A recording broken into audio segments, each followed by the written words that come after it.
Yo, yo, yo, yo, yo, what's going on, guys? And welcome to another CoDcast. It's been a while since the last one, but we're back with a very good friend of mine. His name is Chris Gillett, alias NTT.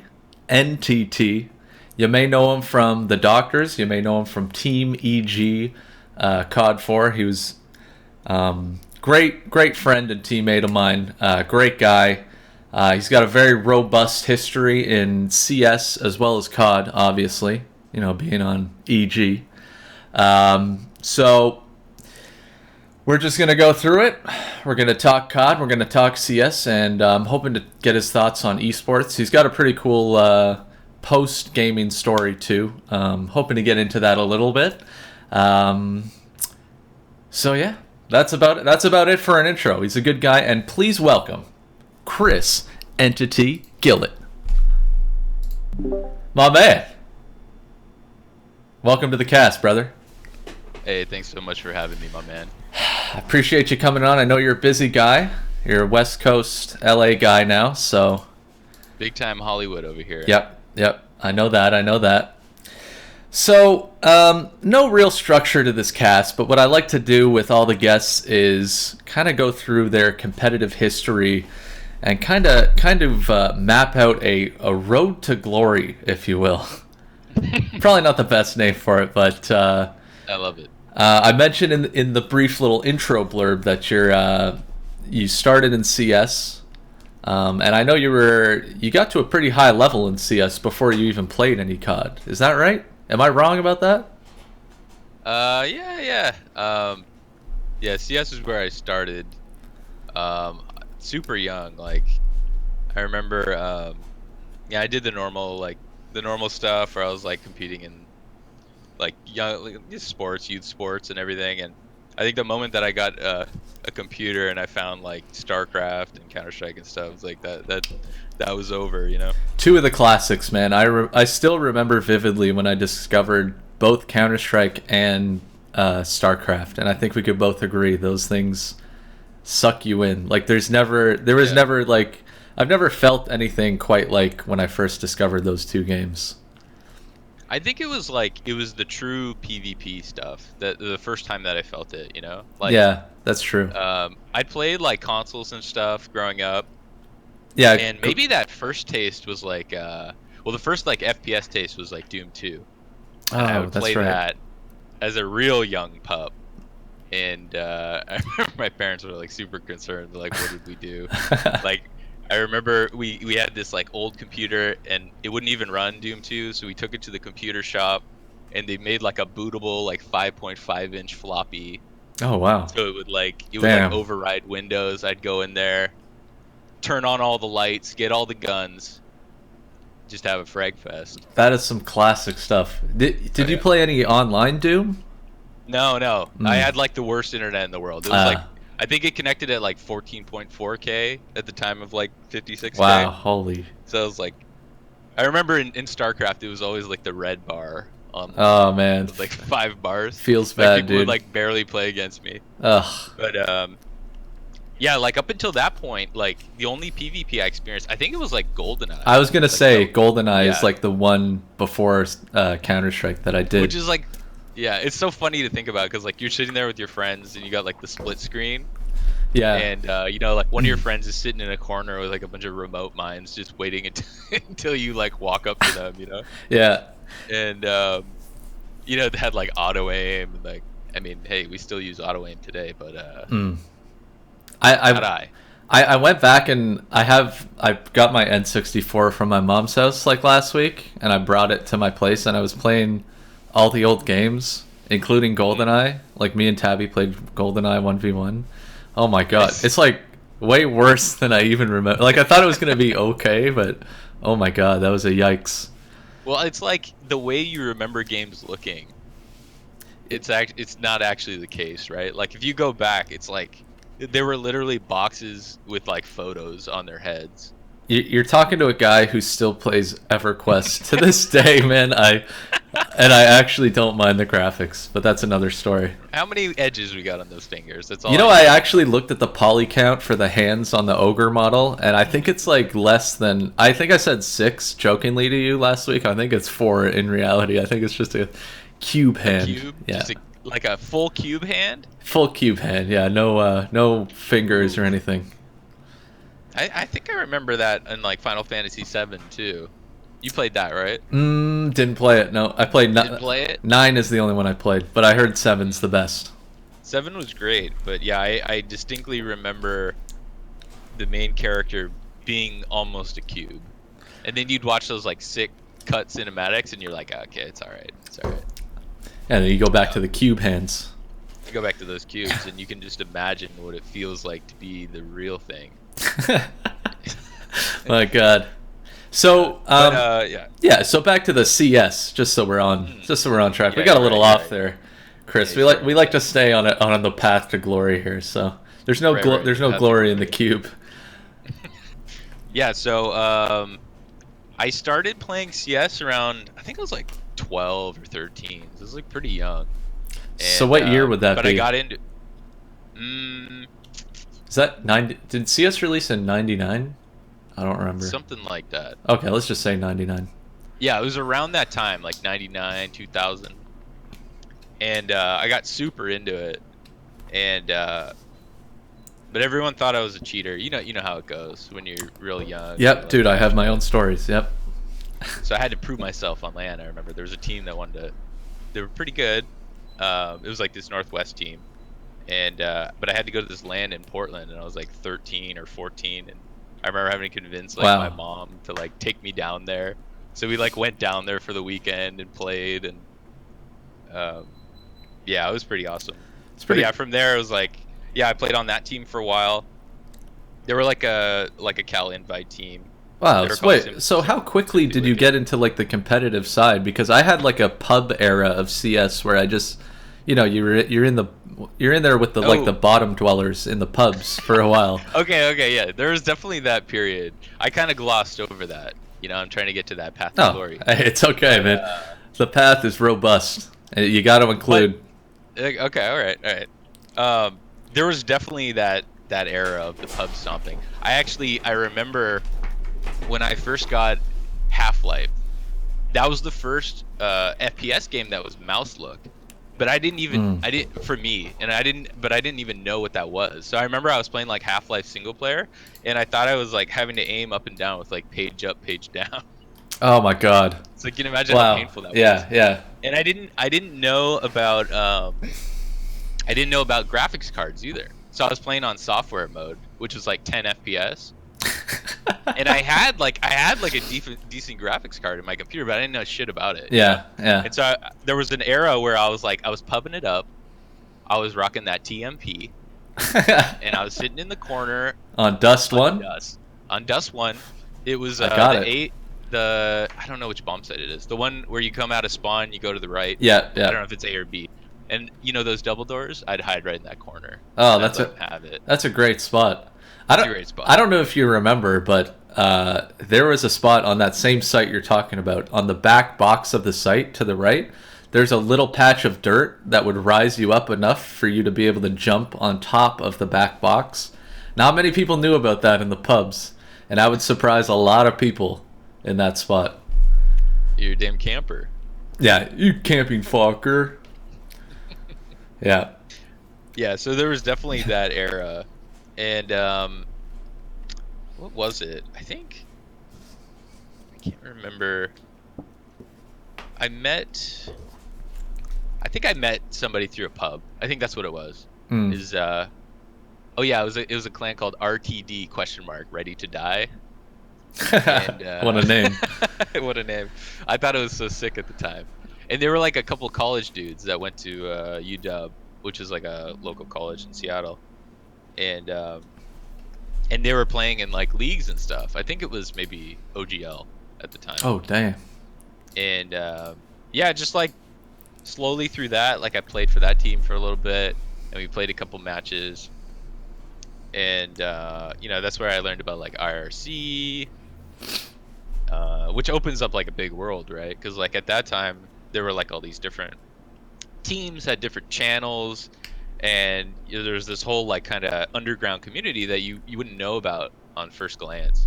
Yeah, it's kind of hidden away in there. Like there was no Yeah, website or anything that ever talked about it. It's just you had to know people who were in it, you know? yeah, It's kind of funny that I even found my way there. It's like you definitely have to be a bit persistent, right? Like you had to try and like just make random friends on a pub server that you Yeah. frequented, That's how we all and then at start. some point, yeah, and at some point they're like, hey, you want to like play or whatever, and then you find out about IRC. And I remember it was even like super unintuitive, like even getting on Oh, I IRC. Like you had to have remember. like the Yeah, the ports port and in the like all server that needs to stuff. be right. I remember it being And really weird.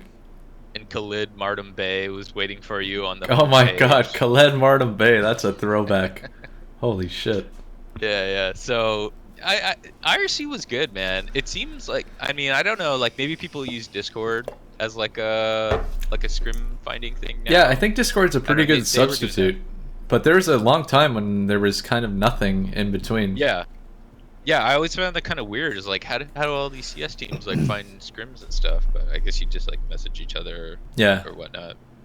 Um, but yeah, dude, like I did that, and then I got kind of known in the Northwest scene, and that's when I had kind of like a tryout, or I got to play like on a land with this team, Simply Wicked, which was like best team in the Northwest, I guess, Oh, damn. with EG. I think yeah, they were EG at the time, yeah.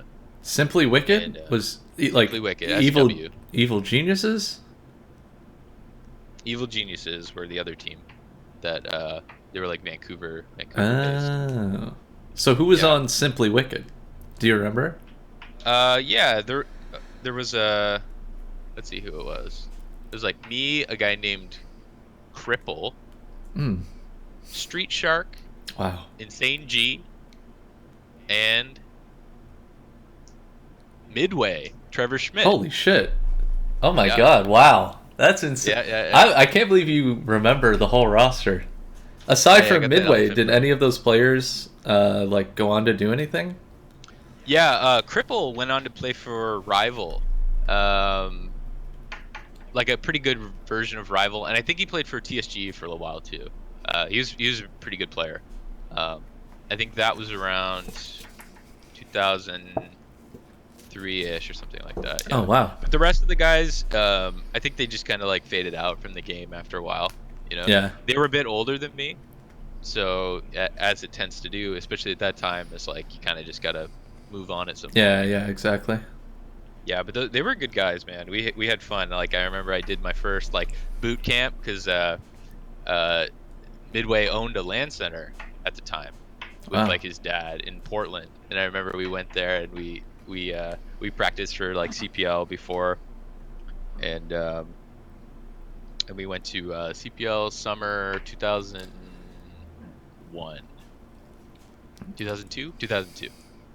And Yeah, and I remember I was either I was 15 at the time, and CPL had passed a thing where you had to be 16 or you had to get like a waiver from your parents or something. So like I was barely able to go. how'd you guys do at Um, that event? we did decent. We got 17th, I think, 17th to 24. That's Um, pretty good. yeah, it was decent for like the first CPL that we went to. Were European teams going to CPL back then? Yeah. That was like the Swedish dominant era. Like at So like Potty and Heaton era? yeah, I believe that was Nip was the king at the time, Hmm. during that CPL. I think that was like a NIP versus Games Online with like Element. I think that was 2002. Oh, Element. Wow. Forgot about Yeah, him. yeah, it was like GOL was a team with like Element, Soul Edge, Hib, a few other guys. They're from that oh shit, what's that movie? Frag, no, not Frag or Die. Oh shit. It's like one of those like famous like frag movies. I'm sure you've watched it. It might be the really old school one that you linked me with clips from Prodigy and stuff. It's the one where in the finals, there's like Elements doing the coin flip, and he gets the coin flip, and he's like, ha ha! I actually don't remember that. I don't think I remember that one. I gotta find it. It's a classic. But yeah, those were the days of like, yeah, NIP was like, I think it was probably like Potty, Heat, and Golden era. That's classic. Era. That's classic, man. Yeah, those guys were just like, they were so far ahead of their time. Yeah. Well, when I think of people who, you know, I talk a lot about the people from the pre-Twitch era not like getting their proper time in the spotlight, like some of the greats who kind of paved the way. Like those guys more than anyone else. I mean, I know Heaton went on to do his stuff with NIP, and I don't know what maybe Potty did too, but like those guys, a lot of people don't even know like how good those guys were. Like those guys were next level at that time, right? Oh yeah, they were incredible, dude. Like that era, they were just unrivaled, and it was. I mean, I think it was a lot of game sense, but also like their aiming in CS. I think people hadn't figured it out to the degree that they have now, right? So like at the highest level of CS now, it's like most people are almost the same. There's some like real standouts, you know, and depending on the moment, you know, so, you know, this guy might have a moment, this guy might have a moment, but like we're talking about an era where people are still figuring out that like, oh, low sense is something good to use, or you know, what type of mouse pad do you use, you know, like all that kind of stuff was like really up in the air. And I remember watching like a Heaton demo on Dust, I think it was, and the guy was just he was just spraying his M4 like crazy. Like just like the spray control was just out of control. I was gonna mention that like Heaton, like back then, I don't think anyone had the spray like mastered really, right? Aside from him and like a few others maybe. And I remember watching, I think he had like a tutorial video on Nuke on how to spray the AK properly.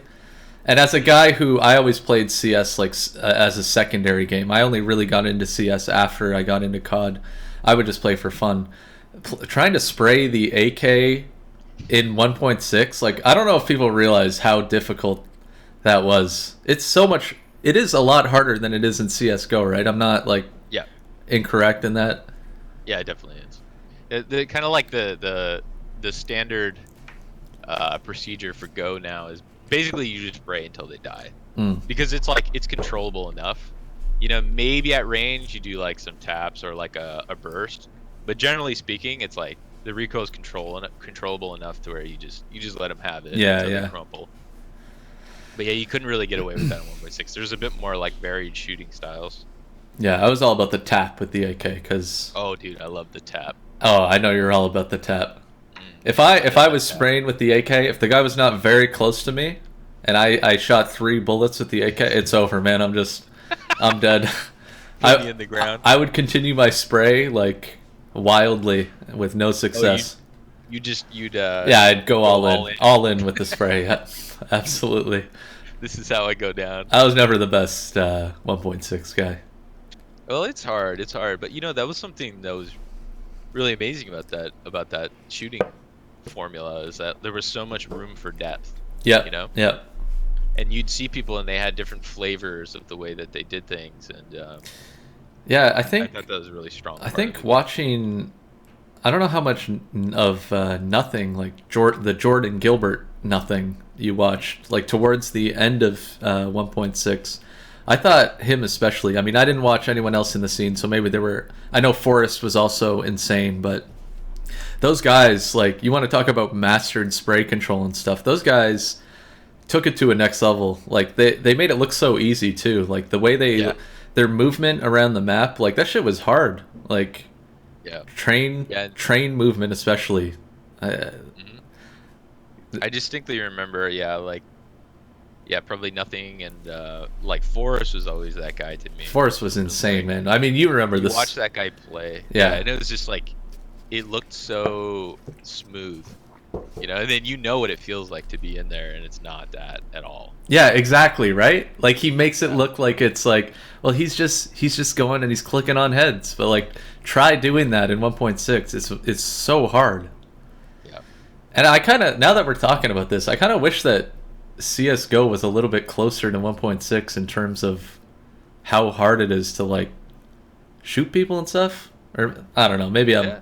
Maybe I'm looking No, at no, it. I mean, Hindsight 2020, all that. yeah.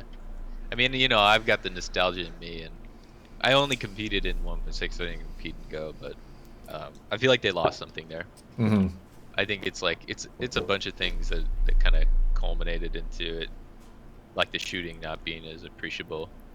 But I I guess think the also game. in like a Sorry, okay, I guess the game wouldn't be as big as it is today if it was that hard. Maybe a lot of people wouldn't be playing because it was really hard. maybe not. I mean, it's like in a game that's so lethal though. It's like it only takes one, right? That's true. Yeah. So yeah, it's hard to say. It's hard to say. But there's a lot of people that still harken back to those days where it's like I really enjoyed that game. And I think in a lot of ways maybe people can't articulate what it is specifically. Um, and CS is a real kind of anomaly. Like none of it was intended, right? Like Yeah, that's right. it Yeah, just it's not like they added all that stuff like with this whole tournament set stuff in mind. It kind of yeah. happened like you said. Yeah, I mean, and that's to say pretty much about any competitive game like Hmm. COD 1, COD 2, COD 4, CS. I mean, we basically in those days we molded the game into what we wanted it to be, and Yeah. most of those games didn't have any developer support after, the first few months. It was like you get a patch like every 6 months and they probably would just ruin something, Yeah. and you found ways to work within it, and we live in a different era now of games, right, where it's like if something's broken or we don't like it, we just wait until it gets fixed, right? Yeah. 100%. So 17th at CPL. Let's continue our road to glory yeah, here. the road to glory, the road to glory. We're back on track. So So the team name again was Simply Wicked. Simply Wicked. So after the CPL, did you stick with those guys? How much longer did you play with them? Let me see. I played with them for a little while, and this was around the beginning of Gotfrag. Mm. So Midway and some guys from a team called RDW, which is an East Coast team. They were getting together and they were they were formulating a esports website because the only thing that existed really at the time was Domain of Games. I don't. They That even wanted it. predates me. I don't even remember a Domain of Games. Yeah, and there was like Cached, but that was more like a Quake centric kind of thing.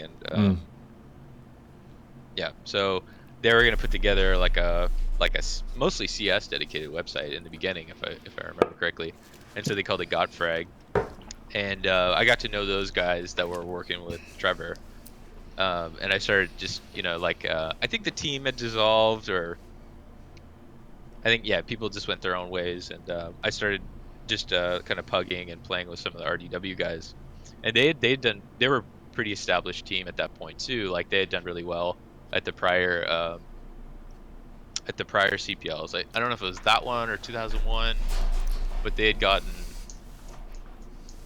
I believe it was like top 10. Oh, that's pretty I good. remember they took NIP pretty far too. I think they lost like 13-11 or something. How did you? That was the days of George jumping around with the M4. He won CPL, right? George did. He won. Yeah, like, that was with Ted. That's amazing to think about. I can't believe that. That means they Ted's would. wise guy. Yeah, wise guy who used to be on the stream quite regularly. When I started streaming, I don't know if you remember when I started streaming. I remember. I loved it. Ted would always be on the couch. I think there's a Ruffles command in the stream where Ted's like lying on the couch in the background. Like, what's the Ruffles part? Is he eating the chips? No, I've got a bag of Ruffles. It was a dumb bit where I said I was sponsored by Ruffles, and he would just sit in the back. Yeah, that might have been 99 or 2000. So that was one of the OG CPL tournaments. Yeah. And I think it was North America. Okay. So that's when pistols were still accurate, like midair, right? Yeah, that was 1.3, and pistols were accurate in the air, and you didn't have a jumping penalty. So it was buck wild out there. Oh, so people were just like strafe jumping like all over the place. Yep.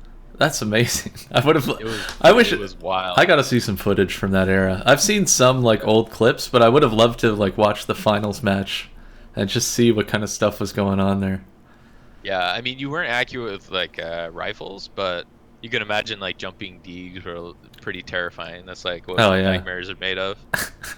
George with the jumping Deeg, man. Yeah, he's a real killer. So yeah, I played with those guys. We put together a team, and that team consisted of, and this is where I met Mark Wombat. It consisted of sultry beginnings here. Mark, Critical Effects, who was like the team leader, DKT, Brian Flander, Destruct, and a guy named Amick, who played on a team called DOP before, and myself. And we went to summer 2003, and we placed 7th there. We had a really good tournament. Wow.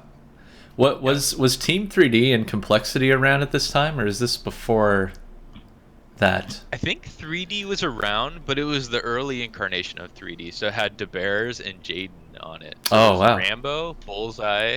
Oh, that roster. Someone else, Jaden and DeBears. Yeah. And I think they didn't have a very good tournament that time. For those of you who don't know, Team 3D was like, I guess, would you compare them to like Cloud9 of today in terms of like? Yeah, they were the All-American heroes. You know? Oh, it was K-Sharp. How could I forget? Oh, K-Sharp, yeah. Yeah. Classic. So you guys placed 7th at that CPL? That's really good. We did, yeah. Yeah, we had a good tournament. So did you like the scene was really picking up steam at that time. There was a lot of good stuff going on. I think 2004 is when I really started following like CS. So a lot of these, like that 3D lineup you mentioned, like I knew of Bullseye and I forget who the other guy was, but so in this era of CS, was North America like, were they being beat by Europe all the time, or were they ever winning events? Like I know you guys placed 7th, but was there any like American roster at this time that was winning stuff, or was it basically all Europe? So the early incarnation before 3D was called X3, right? Oh my god! And wow. X3 had done well, I think, but I can't remember if they'd won or they got second. I can't remember. Do you remember who was on that team? Yeah, it was like the core was like Rambo, Bullseye, K-Sharp. And I can't remember. Maybe a guy named Porter. His name is Chameleon. Ooh. And fuck, dude, it's so long ago. I yeah. remember the last well, you can't get them all. You can't get. I'm actually really impressed that you can remember all this, because I can't remember stuff from 10 years ago. So. Yeah. So that team was kind of like, all right, these guys are, basically we looked up to those guys, Mm-hmm. I remember there were like, their demos were just like coming online in those years, and I remember there were like 2 K-Sharp demos where he was just like quick scope opping like everybody, jumping around in 1.3, and it was like, holy shit, this is how you can play the game. Yeah. And I remember at that time, when that shit came out, I was like 15 years old, and I remember seeing that demo and thinking, dude, there's no way I can compete with somebody like this. Oh wow. There's no way I can get there. I think we all have those moments like when we're starting out, right? It's like you look at something, you're like, holy shit, like this is for sure. Crazy. Yep. But yeah, you fast forward a few years and you're playing against them in a tournament, or playing with them. In my case, like, I mean, we'll talk about it later, but like joining your team was like, I went from fanboying the Doctors like so hard, and when I actually got the opportunity, it's like, I tried not to like show it too much with you guys, but it was unreal to me. I still, like, when I was living with Ted last year, or like 2 years ago, I kept thinking to myself, like, when you were just starting out in COD, watching those frag movies with like 3D and stuff, if I told myself back then, well, 10 years from now you're going to be living with Wise Guy, I'd be like, what you talking about, man? Because I had the same thing when I started. I'm like, I could never be this good. Yeah. But I don't know, you just put your head down, right? And I think it's the enjoyment of the game, and I think if like you just stay the course and you stay true to like the passion that you have, like you'd be surprised. Like I think a lot of times it's just endurance and perseverance for most people. Mm-hmm. You know, it's like most people just don't want it. At some point you decide like, this isn't for me, you know, and Exactly. and that's perfectly fine. But everybody that's there, I think there's some degree of aptitude, sure, but like a lot of it is just perseverance, I think. Yeah, I completely agree. Having played Overwatch like almost 2 years ago at like a pro level, felt kind of forced to me. I didn't want it like I did in COD, and I think it really showed in my gameplay. I was never like nearly as good at Overwatch as I was in any other game because I didn't have the drive to get better and stuff, right? So yeah, and it's like these games, it's like it's so much about like the nuance and the millimeters, right? Yeah. That a lot of times I think it came down to who wanted it more, and that comes through in a lot of things, right? It's like the intensity of the moment, the preparation that you put into it, the thought, because like when we were super into it, right? It's like that's just all you think about, all the time. It's your whole life, and you run through everything, and that comes through in your gameplay at the end of the day, right? Mm-hmm. And if you don't have that, there are other people who are like you, and you'll just exactly. You've already lost. Yep, that's the thing. That's exactly it. I was playing against like kids in like life gets in the way too, right? So when I always go back to the Overwatch thing, but it's like, I also have bills to pay and stuff, and I'm worried about, am I going to make rent every month, stuff like that. It's like you got a lot of things to worry about. Yeah. Whereas back in the COD days, like during my heyday, it was like I'm in the shower, I'm thinking about different routes I could take. Every like I can't sleep because I'm thinking of the routes, new routes I'm carving in my head. So you guys got 7th at that CPL. Did you guys not get like a sponsor offer like back then, or I guess it was maybe too early? It was tough around that time. Like sponsorships really weren't a thing yet. Like that's actually how 3D came about. Is like 3D was that team that had a sponsor. Yeah. And it was real. I think it was NVIDIA, and it was real. Yeah, because there's a lot of like back then. There's a lot of like fake sponsors. Yeah.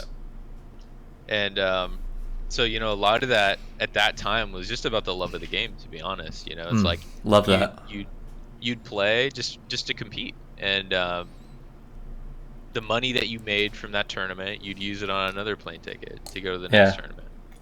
And the cycle would repeat, and I could see the potential for it, and I hope that it would get to where it is today. But I knew it wasn't happening anytime soon, and so you had to be in it for the true reasons if you just loved competing. Yeah, for sure. Yeah. Yeah. So continuing our path to glory then. Right. Post placing 7th, what are we doing next with RDW? We're doing a little roster shakeup. Ooh. We're bringing in. Why though? Why though? You placed 7th. Things were volatile back then. We're young, right? DKT and I, we didn't get along too well. Very strong-headed, Yeah. And though we did well, it's like, the time between tournaments was really long back then. So it was like you only got to play like a big tournament every 6 months. Yeah, there was CPL winter and summer, right? Those were the only. And then there was like WCG. Oh right. But like only one team from each country would go, right? Right. So that was kind of like a lock for 3D or whatever iteration. So yeah, things happen, and we decided to kind of. This was when I really started trying to invest in like playing with people that were like friends, like people that I started to figure out that like I played best when I was with people where the team felt more like a family than just people like put together to win or play well, you know. Yeah. Yeah. Um, and so like Mark and I were really good friends, and Mark knew Ted from the Doctors when they played a little bit of CS, and then they played RTCW. Mm. So Ted joined the team, And then we who got who did he replace? Sorry. sorry. So DKT left and Amic I think stopped playing at Okay. the time. So we had Mark, myself, and Critical, and we got Wise Guy, and then we picked up Revenge, who played for Zex. I don't know if you knew who that player was. I remember the name for sure. He's a super good player, man. Like, really like young, smart, cool guy. He played with Volcano on Zex. Oh wow, Zex. I remember that name. Yeah, so that was the Zex team was like Shaguar, Volcano, Revenge. Oh man. Yeah. Yeah. So and that was a really fun roster. Yeah, it sounds like it. Was that 5 people? I think it was. Oh yeah, and then eventually I think Critical stopped playing, and Judic, a guy named Judic, joined our team. Who he was a Gottfried guy too, right? He played for CK. Oh, I thought he was one of the guys who helped make Gottfried, or maybe I'm wrong about that. No, Critical was though. Oh, okay. But yeah, so that team we went together, and I think we had a pretty good tournament. We got 9th through 12th, I think. That's It was, pretty like, good. decent. We never got higher than 7th though at CPL, so that was kind of the high point in placing. But like competition got higher too, you know. Yeah, yeah. I think. Every year it was like the game was just exploding. Like people were just getting so good. Well, we're getting close to 2004, right? Which is when Fraud Montana comes into the picture. Am I right? Yep. Fraud Montana comes onto the scene, changes the game. They were legit, right? Like they used to win stuff. COL? Yeah. Or am I wrong? Oh yeah. They had an era where they were arguably the best North American team between like them and 3D. They had like a really good rivalry. 2004 was when COD 1 came out. Mm-hmm. And all my boys left me to go play COD 1. Oh yes. So Mark and Ted, they went off to play COD 1, and I still wanted to play CS, but so I hung around for a while. Oh, okay, that was what I was gonna ask. I didn't know if you hopped onto COD immediately or not, because you did end up going to COD, right? I did, but I was a little delayed. But I remember being in the BYOC, and Mark was fragging COD 1, and I was like, "The hell is this game?" Like, it had the jumping too, like 1.3 style, before they patched it. I don't know if you knew that. No, I didn't know that. Wow. Yeah, you could like infinitely jump around. Like it was Quake. I mean, it's Quake engine, right? So. Yeah, and wow. The prone flop was like. Oh, I heard stories of the prone flop. I never got to witness it. Yeah, it was crazy, and yeah, so it took me a while. Like I stuck around in CS for a while, but it was like I said, like I realized that like playing with my friends was like a really strong motivating factor for me. Maybe to a fault. Mm-hmm. I mean, I guess it got us to a position where like I played on teams that we had chemistry that I think a lot of teams didn't. Yeah. But it made it hard. It made it hard to get people on a roster. It made it hard to sustain that. So after those guys left, is like I thought about playing CS for a while.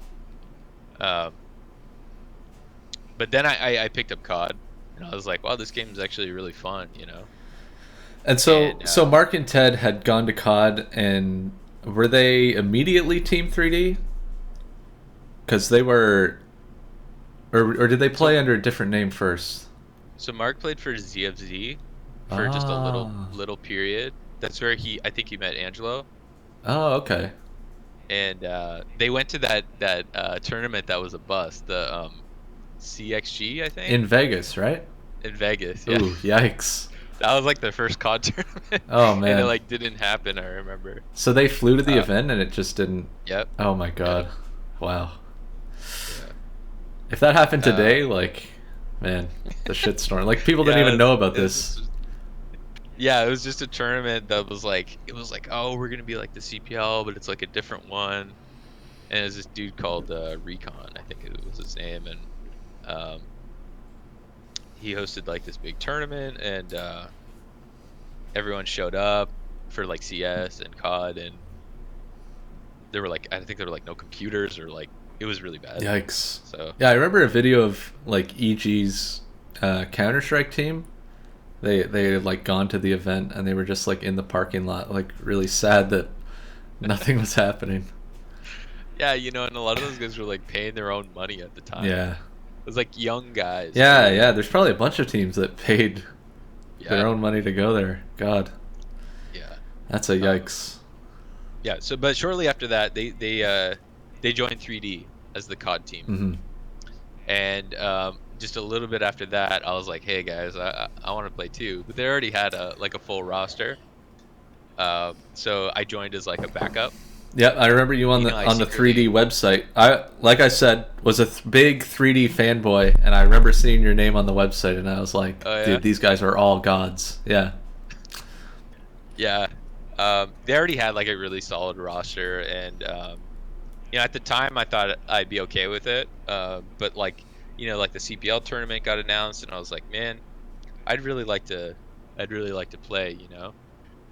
So I ended up leaving that team and starting a team of my own, Oh, you or started joining a that team? team Oh, called. okay, okay. Yeah, yeah, sorry. Yeah, I joined a team called What? The Riddlers. Yeah, we had some real good jerseys, like a big question mark on the on the chest or something. I love it.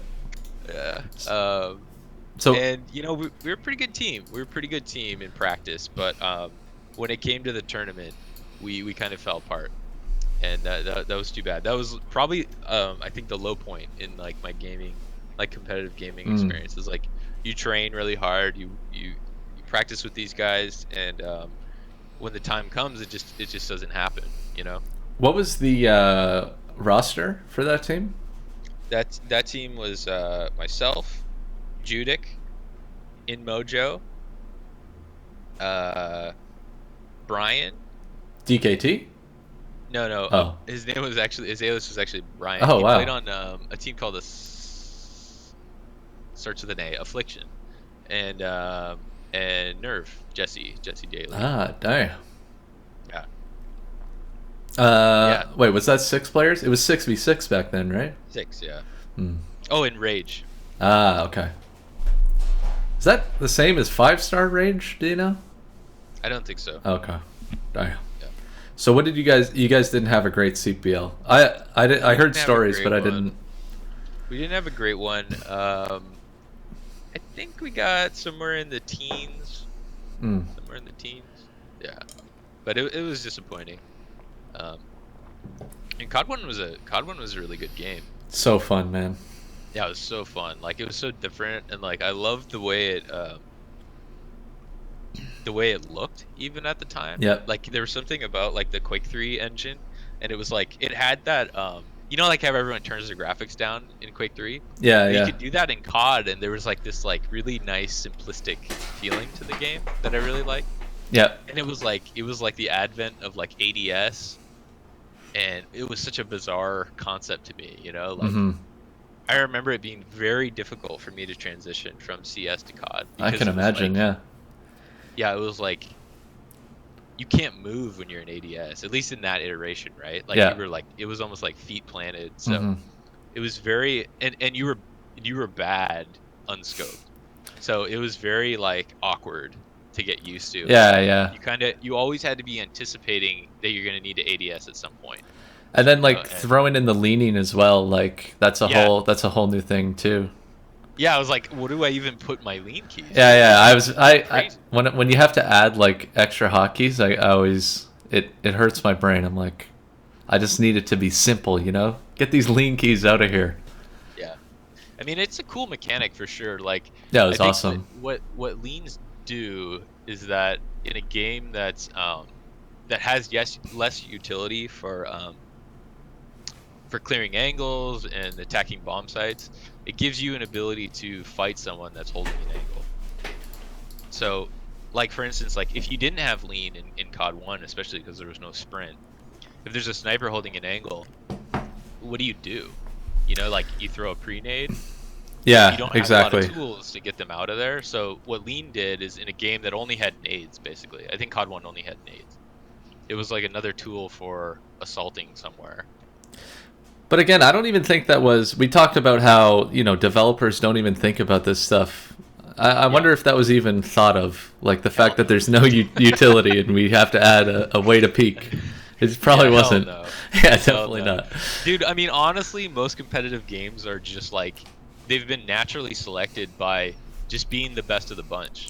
Like, I think a bunch of developers made a bunch of games like this that just didn't, they just weren't the best mutation of that game. Right, and yeah. These were the best ones, and we took them and did what we could with them, right? We made mods for them, we created game modes. But yeah, that kind of thought at the time, I'm not so sure. Yeah, I doubt they're it. thinking in those terms, you know. Definitely with the way the series went too, I'm thinking that's a grand slam no on that. Yeah. So post COD 1 CPL, that's around the time that I think I started playing, and I remember when I got into the scene, I'd heard stories about 3D and stuff, but I was always upset that I never got to play during that era, and the Riddlers too. I mean, the Riddlers, I heard great stories about them too. The Riddlers were down and out. It was the 3D boys. So after CPL, you quit, I'm guessing, and so did all the 3D guys, right? Let me think. Or was there another LAN? I think there might have been another LAN. I think there's another LAN. There's another LAN, yeah. But I was down and out because I was off to college, a real college boy. Ooh. And I remember, dude, I got to college, and I was ready to frag. You know, I was still frag or die. The itch doesn't just go away, man. Yeah, I fired up that PC. I had my big ass CRT. Got your face in the screen. Yeah, even that CRT's taking up the entire desk. Oh man. I hauled that upstairs into the dorm. Ugh. The days of CRTs, man. Those things were so heavy, especially for my noodle arms. They were beautiful though. You gotta love them. You gotta love it. I love looking at footage of any event back then, and you can see the refresh rate on those monitors going. Yeah. I remember I fired up CS, and I checked the server browser, and my ping was like 500, and I was like, I lost. Ooh, shit. It's over. That college connection, no good. It was pure dumpster, and so that was it for me for a while, you know. Oh, really? So this is the dark period as we know it for you. Yeah, the dark period indeed. But that only lasted about a year or so. That's still like I've taken a year or two off games. It's hard to get back into it. At least for me, it was. I know it must have not been hard because I knew what you did afterwards. So. Well, I missed it so much, dude. Like, I would, no joke. I don't know if you remember this, but like there were these things called pod bots.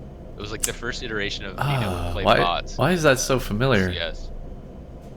Like, was it like aim maps or was it regular maps? They would just run around on any map you put them on. Okay.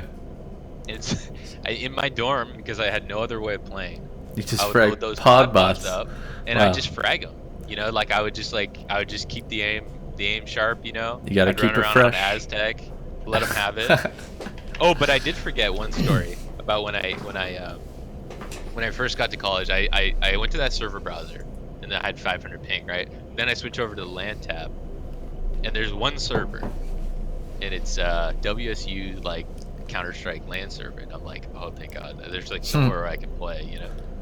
And let's just say within like 10 minutes, I was permanently banned from that. Oh my God, you gotta love that, man. Dude, when I started playing CS, I wasn't even good back then, but I began playing CS at a LAN center, And I remember a day when, I mean, the whole, like, it was always, we would have one server for the whole LAN center, and everyone in there would be fragging. I loved it, man. That was so much fun. Like, knowing, it was the desk factor that we talked about years ago. Oh, yeah. Like, I just love the fact that I can kill all these guys and make them so mad. Like, I love, like, killing them and then hearing someone smash their desk in the other side of the LAN center. I love that shit. I mean, that's what PvP is, right? Yeah. It's like that's the factor. But continue. Yeah, so there was one day when there was a guy who was, I guess he had created the server that day. He was so sure that I was cheating. Him and his like two friends came over to my computer, like, yo, check his computer. They started pressing all these buttons on my keyboard. I'm like this little kid. I wasn't even good back then. So like I think about this and I'm like, wow. And they kicked me anyway. They couldn't find any cheats, but they kicked me anyway. Yeah, like you paid your money, but they still get out. Yeah, exactly. Well, it wasn't the people running the center, so it was just. I think I must have played online after that. Were you rob-wiz at the time? Oh no, I have no idea what my alias was at that time. I'd love to know. Me too, man. I'm so curious. Yeah. But yeah, that I was down and out within 10 minutes, and just this wave of sadness just came over me. Because I could see that there was no way out. You know? And I was just like, I was so all in on gaming at the time, you know? And it was just like over in an instant. And you know, it was a blessing and a curse, right? Like I'd weighted my life so heavy on the gaming stuff that, like, I hadn't taken care of other parts of my life, you know, like friendships had dissolved, social stuff, even just like academics, you know, like it all kind of went to the wayside to serve something that I was really passionate about.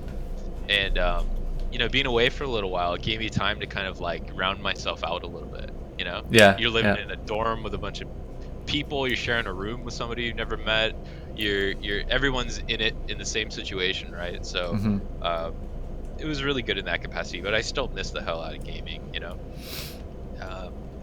Basically, like, I went to school for like a year and a half. Some medical stuff came up and I had to go home for a while. And you know, in that time it was like, all right, well, let's give this another shot, you know. Like, the scene had grown a little bit. You know, there's a lot of stuff happening, and I missed it a lot, so it was a good opportunity to like get back into it. So we started a CS team again. So it was like myself, Wombat, Wise Guy, Anomaly, Andy, Mr. Brock. Awesome. And I think it was the Smoogler at the time. Oh my god. The X Factor. So I have to ask, because those guys are all, I mean, they had been playing together, Wise Guy, Wombat, and Anomaly. They even played with you in CS earlier. Where do you guys find Smoogler? Because, like, the Doctors were such a tight-knit group, it seemed. Yeah. You know, we always had this problem. I know. We always had four, you know, and we'll talk about this in the COD 4 era as well. You know, it's like we always had four, but we had the hard time filling it out. And you know, for as wacky as Smoogler was, he was actually pretty damn good. And I knew him from it was like a 10-man group, like, called Sopug, and he was always in there. And you know, we needed somebody, and you know, he did the job pretty well, actually. I mean, despite him being a real X Factor, you know. Sometimes we'd be in practice and he'd say, "Hey guys, I'll be right back. I gotta take a quick car ride." A quick car ride. I remember these stories, man. A car ride mid-practice. And it was so bizarre that it's like, what do we even say? I guess we're just gonna keep playing 4v5 while Arthur's taking a quick car ride. Like, what is he doing in that car? What's he doing in the car? Oh my god, dude! We'll never know. I love the X Factor, man. I love it. He was a real X Factor, dude, and yeah, you know, but the team was pretty good. You know, like, we got back on the saddle. You know, these are people that, like, you know, we didn't play for a while, and the scene kept going, and people kept playing. And, you know, it was a little shaky at first, but we hopped back in there, and we went to that CPL. Is this when you were under Check 6? This is when we were under Check 6, yeah. So this is a very important CPL. I want to. I don't know what you guys placed, but that doesn't matter because you guys beat a team. You guys beat a very good team. You guys, and this is why I have so much respect for like the doctors, man. These guys quit CS, went to COD, came back while these guys were grinding CS the whole time. You know, I know it's one match, but the fact that you guys beat NIP at this event, that's right. I'm getting that right? You guys beat NIP. That's a huge deal, man. That's crazy. Yeah, I mean, it was a good moment for us, you know, like, you look at it now and it's like, there are a lot of factors there. I don't want to take away from it. Don't take away from it. We played a good match. That's all I'll say. That team was incredible at the time. You know, like I think they'd won like every tournament that year, pretty much. Like that was their era, and yeah, we played a really good match. I remember before the game was over, Smoogler actually thought that we'd already won, and he started knifing Mark. So there you go, a little X Factor. Oh man, the X Factor never stops. I remember, and Mark looked over at him. He's like, "What the fuck are you doing?" I love that. even if you had already won, like the knifing thing, it's like, yeah, it's like, what are you doing? That's hilarious, man. Yeah, but that was a fun team. We had a pretty decent run. I think we either got, I can't remember if it was 9 through 12 or 9 through 16. That's still really good, all things considered. Yeah. We played well. We lost to Meet Your Makers twice, which was the team that went on to get second. I think, well then there you go. That's a classic loser statement. Oh, right? Whatever, like, dude. We lost to the team that won. Yeah. So yeah. Classic anyway, loser statement, dude. I'm I'm framing the scenario. You know, they were a super good team. Do you remember who was on MYM? Yeah, Element was playing on that team with. Okay. Who was that really good player that they had? It was all Danish. All Norwegian team. Oh, okay. I don't think I know them. Yeah, they were really good teamwork. Yeah, so we lost to them. Voila. And I think we lost to MIBR too on Dust 2. They were amazing at that time, right? Whew. That was a young FNX. We're talking 15-year-old prodigy. Who was their opera that was insane? That was Kogu. Kogu, yes. Kogu. Kogu was coming out boosted on Catwalk, just letting me have it. He did like some head boot, like before it was like super common, you know, like that like the little box on Catwalk before you come out. It's hard to describe, but it's like a 2-stack box, right? Yeah, a little 2-stacker. Yeah. And you're looking to like goose and rail. Yeah. And I remember he strafed out and just that was the end of that. Classic Kogu. I watched clips of that guy. He seemed nuts. Oh yeah, he was really good. Yeah, from there we went on to, we lost Andy because he went to CGS. Oh, this is something I want to talk about for sure. CGS era. Yes. CGS era, very important for like North American esports history. Just to give a quick lesson to anyone listening, CGS basically killed Team 3D, my favorite org. So, God bless CGS. God bless. But yeah, Andy left to go play FIFA of all games. This is classic doctors just playing any whatever game. It takes. Yeah.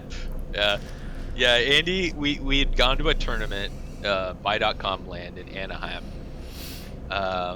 and it was the first tournament with LCDs. And oh damn, those things not good. Those things were, whew, that was a rough era. What was that? 30 hertz. We got. That's like not even 60. We got bodied out of that tournament real quick by some sleepers that played really well. Who replaced so Andy? Andy had some free time on his hand. I think it was Halston, technical. Oh right, yes. Yeah. We had to. Andy had some time on his hands, so he went and played that FIFA qualifier, and he just made it happen. Yeah, and that's a case where, I mean, Andy made a lot of money from CGS because his team won the first season, right? I think he won both, didn't he? Yeah, I think like he got He went from Chicago Chimera was his first. to the core. Yeah, Carolina Core, and then like he just happened to win both seasons, which is amazing. I think it was like $1 million split between all the players. So I think, I mean, I don't remember how much he got, but I know it was a lot. Yeah. And that's a case where someone in the pre-Twitch era who, deserved. He's bringing the passion. He's a pioneer of esports. Oh yeah. Dude. I was always really happy that he got paid, but it's Yeah. of all the games for him to get paid for, I always thought it was kind of funny that it was FIFA of all of them. Hey, he had a real passion for it, and he definitely deserved it. For sure. Yeah. These, all of us, we were out there grinding for the passion, and to see somebody that was one of our best friends and to come out on top of that was awesome. Like we were always like tuned in and like rooting for him. Yep. Yeah, I couldn't stand watching that league, but I always wanted Andy to win. So I couldn't watch the cameos, like the little like. Oh the my cuts, god! like you remember the Mo one where they're like 70s with the froze? Yeah, someone linked that in my Discord last night. Yeah. Yeah, those are like super cringe, but. Or Clowns. Do you remember Clowns Pro Tip? I don't know if you remember. No, I don't remember that one. Oh, it was pulled down on your mouse to control your fire. Got him. It's literally just him pulling down. And then it just cuts. They added like, yeah. Thanks. Incredible. I wonder how that one failed. Huh. Yeah. But yeah, I was really happy for Andy. It sucked to. That was like a team I actually got to play with him on, because the 3D iteration of COD I didn't get to play on, and that was a team that Andy was on. Mm-hmm.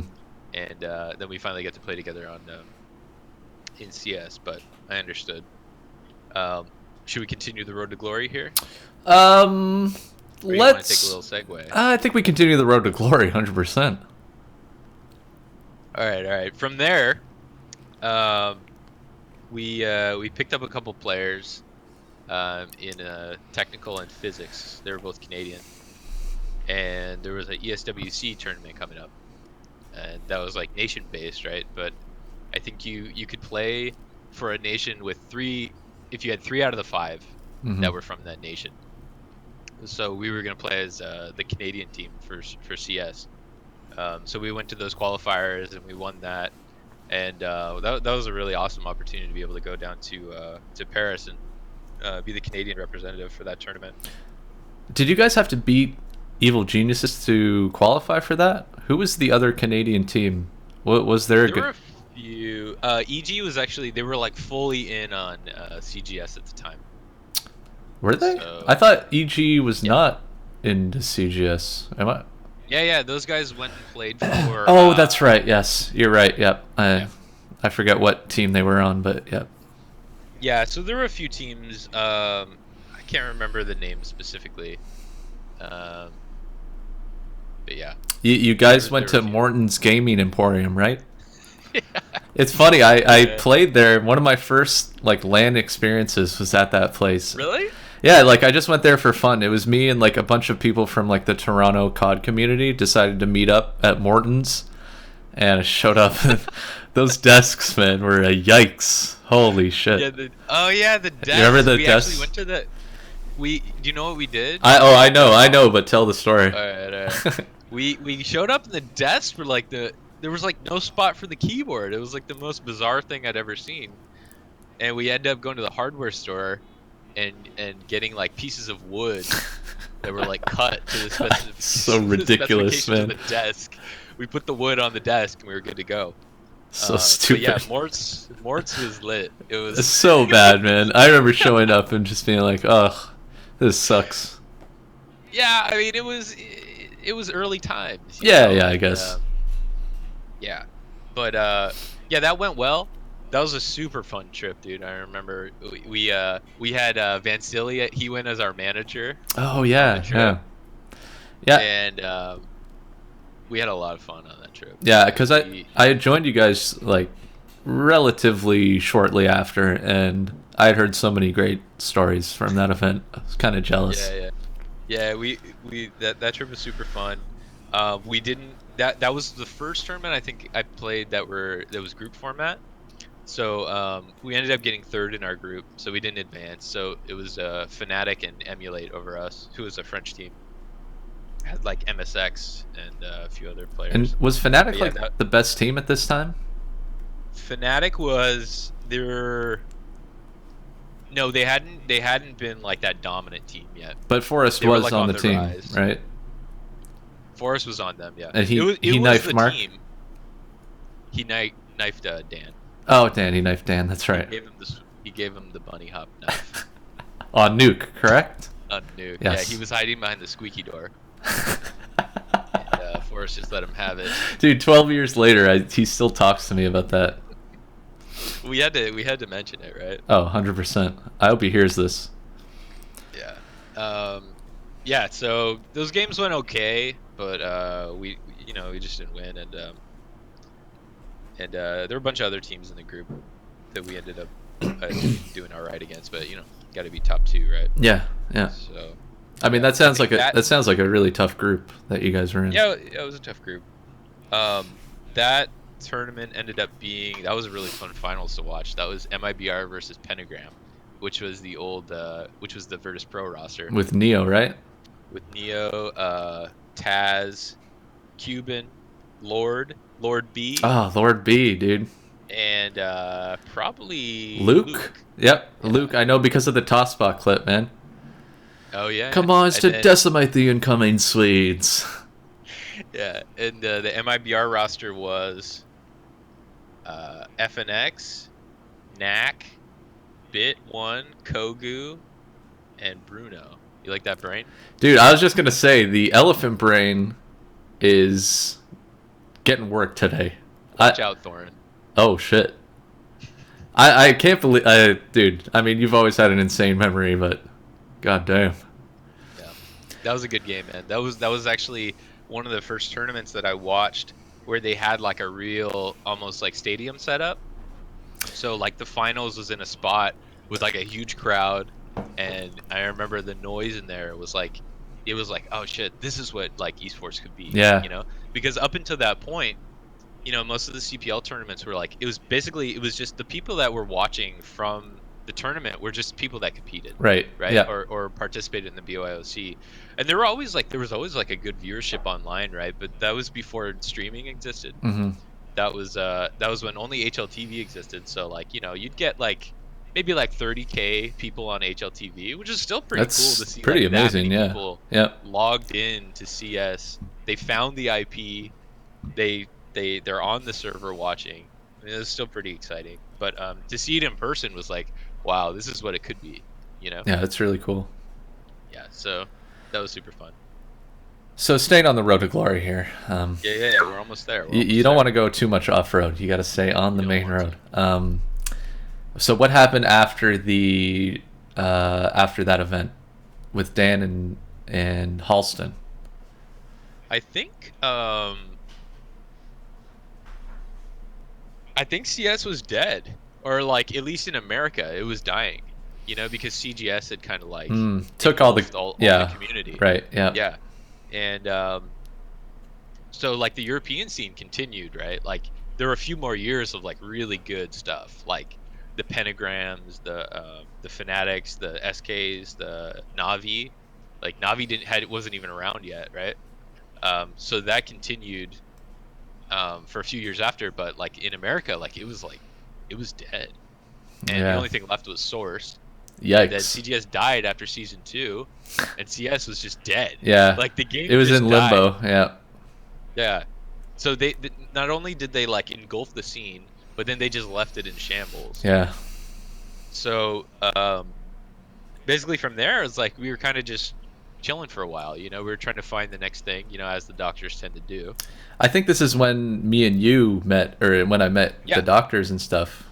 Yeah, I think we were still doing like 10-man, like CS. That's where we met. For fun. Never forget those. I'll never forget, man. Like, Jason like got me in the 10-man, and I was like so excited to play with you all. I was so nervous playing with you guys. You're so quiet. Dude. I didn't want to. I wanted to leave. I was scared to talk, man. I loved you guys so much. I was like fanboying so hard. On. Yeah.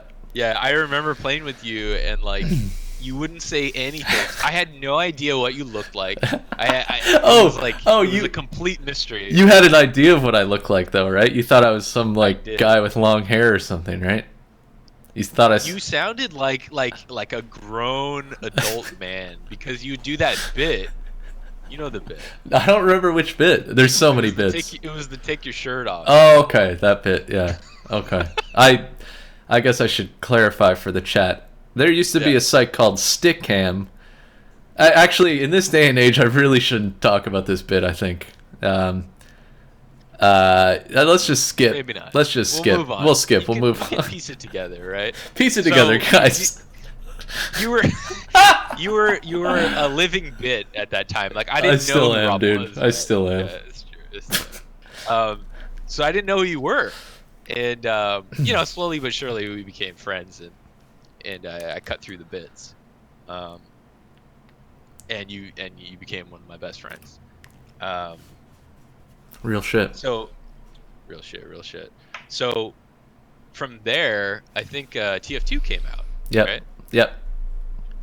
And we were looking for a game. It was pretty fun. It was very team oriented, right? I'd never played like a class-based shooter like that.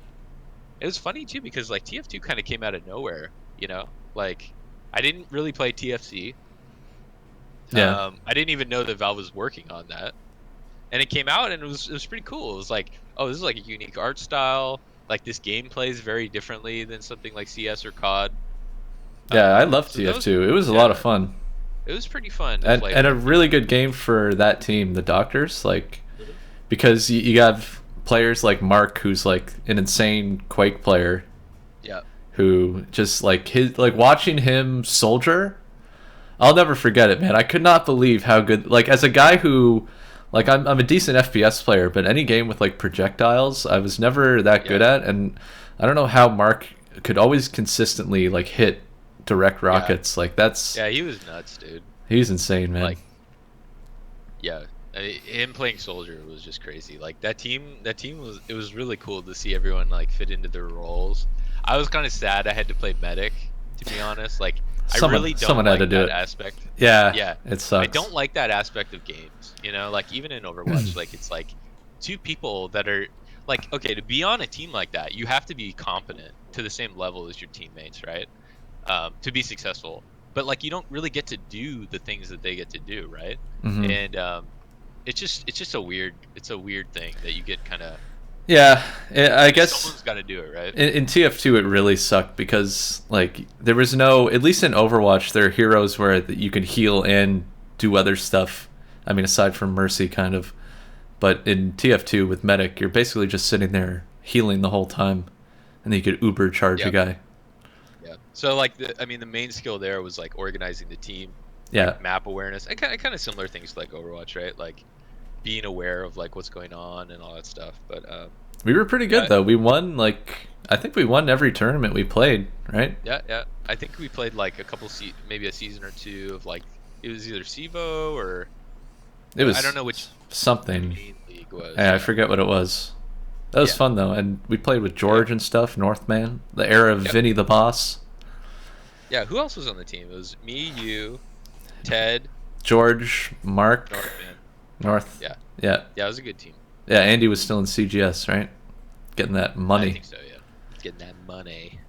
Yeah, so from there, that's when COD 4 came out. Yeah. We were playing TF2 and we were having fun, but COD 4 came out, we were like, all right, this is well, I should probably play this game. I remember we were going to try to do both. We were going to try to play both games under EG, right? That was the first idea.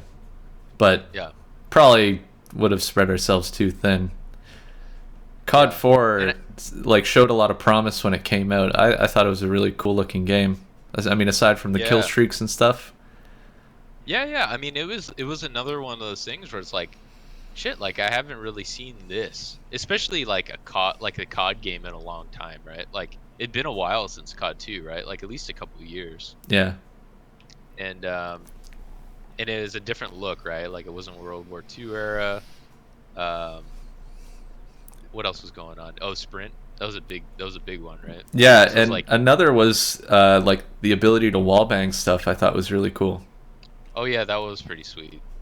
yeah, so like you could kind of counterbalance the sprint with the fact that like you could trace people through walls and things like that, and yeah. So that game was pretty cool. It took me a little bit to get back on the saddle, like Yeah, it took 'cause I us. hadn't played COD It took us all a in a long while. time. I've talked about it a few times on the stream, but I had left Pandemic, which was like the top North American team, to join you guys because like I knew you guys as being like the best in like every game you guys played, and like I wasn't gonna say no. Like all my years of playing and like admiring the doctors and stuff. When I got the chance to play with you guys, I couldn't say no. As much as I loved playing with Nabor and like Pandemic was like a great team. Like I didn't have many issues. Like Yeah. great team vibe.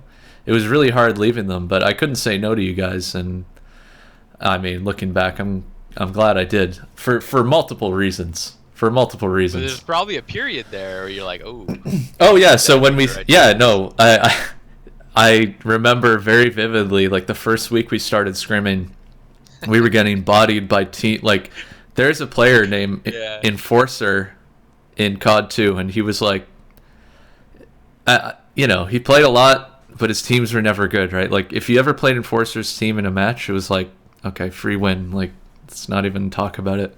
And I think we got like 13-1 by Enforcer's team in a scrim, like a few days after I had like officially left Pandemic, and I was kind of thinking, oof. Was Ooh, it? that's a yikes. Is this a yikes decision for my gaming career? And so, yeah, it did take us a while, but I always The believed Pandemic was good already. they were Like, they were already really pretty good. Yeah, but Yeah. it didn't take us long to get good because the first tournament was the X-Fire tournament. It was a 4v4, right? And I think Yeah. did we get second place? Yeah, we got second. We So lost. that alone is like impressive because Pandemic wasn't the only team that was like grinding out and had been playing COD 2 since. There were a bunch of other teams. So the fact that you guys like were able to come from CS and then we even played TF2 in the middle and then switched to COD, like super impressive. And I think it speaks a lot to like not just like the fragging ability of everyone, but like you said before, like the family environment is. I think I'm the same way as you, where like I need that family environment to excel. I've never played well on a team with people who are gonna whine and complain and stuff. Like I hesitate, I second guess myself because I don't want to, I don't want to get yelled at. Yeah, or it feels like more like a job, like you're together because of circumstances. Yeah. You know? Like I always had a really hard time with that.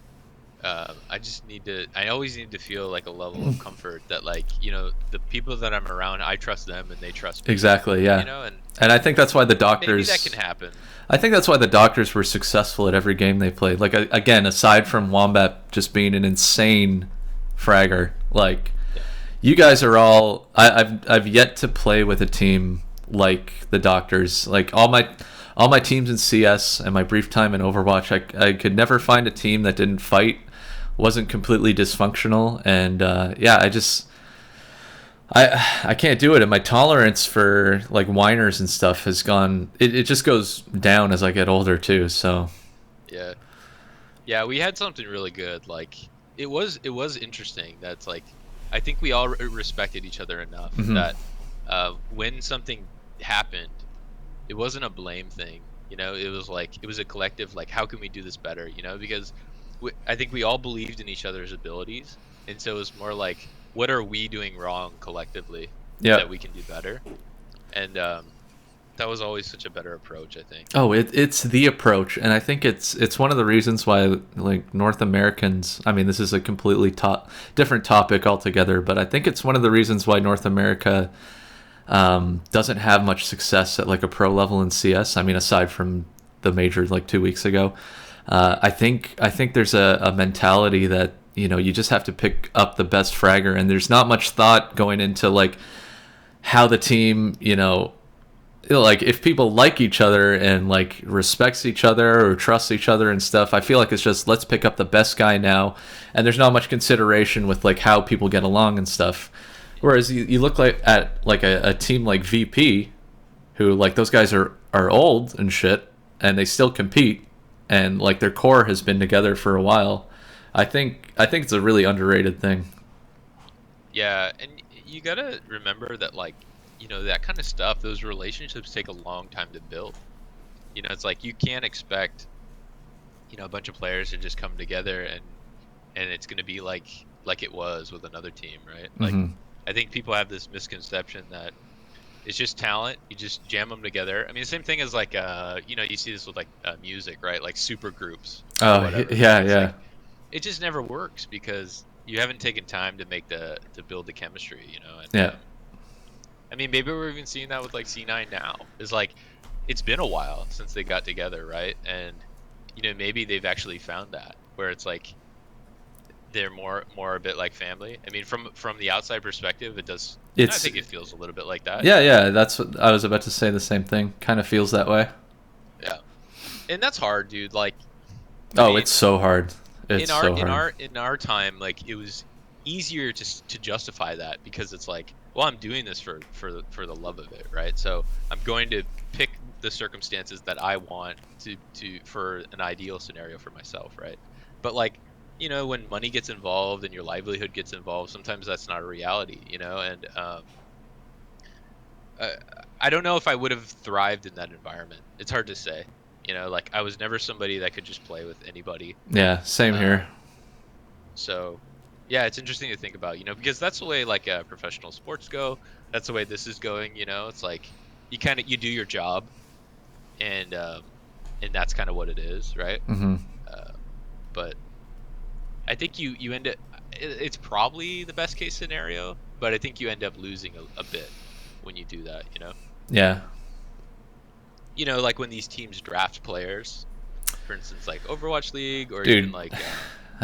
like what League of Legends does, or anything like that. It's I get it, I totally do. But you spend all this time with a group, right? It's not just you who did your part and you were awesome, right? It's like you spent all this time and energy to make your team play well together, just to get split apart. Yeah, And super lame. I look at I was on Selfless in Overwatch, and they went on to be a really, really good team after I left, and they made some other changes. It wasn't just my leaving that made them good. Trust me, it was other factors as well.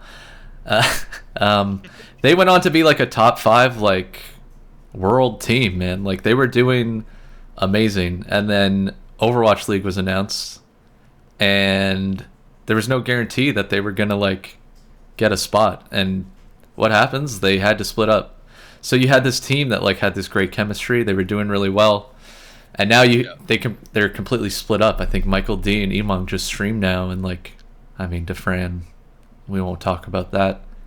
yeah, And yeah, it's kind of yeah. sucks. Kind of sucks. It sucks. It sucks, especially in a game like that, right? Like because the roles are so defined, right? Like that is a game where you are the sum of all the parts.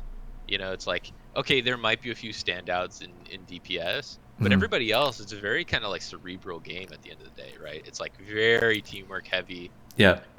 and that's not a game that you pug, right? Like it's like Yeah. No. it's a game where it's like the timings are so specific and everything works together that it's like, can you? I don't know. And granted, like I'm not super invested in that game, but like when I look from afar, it's like, can I really just like, hey, that tank with this DPS from this team's Lucio is like, does that really create the best team, Yeah. or is it just like perception that it is?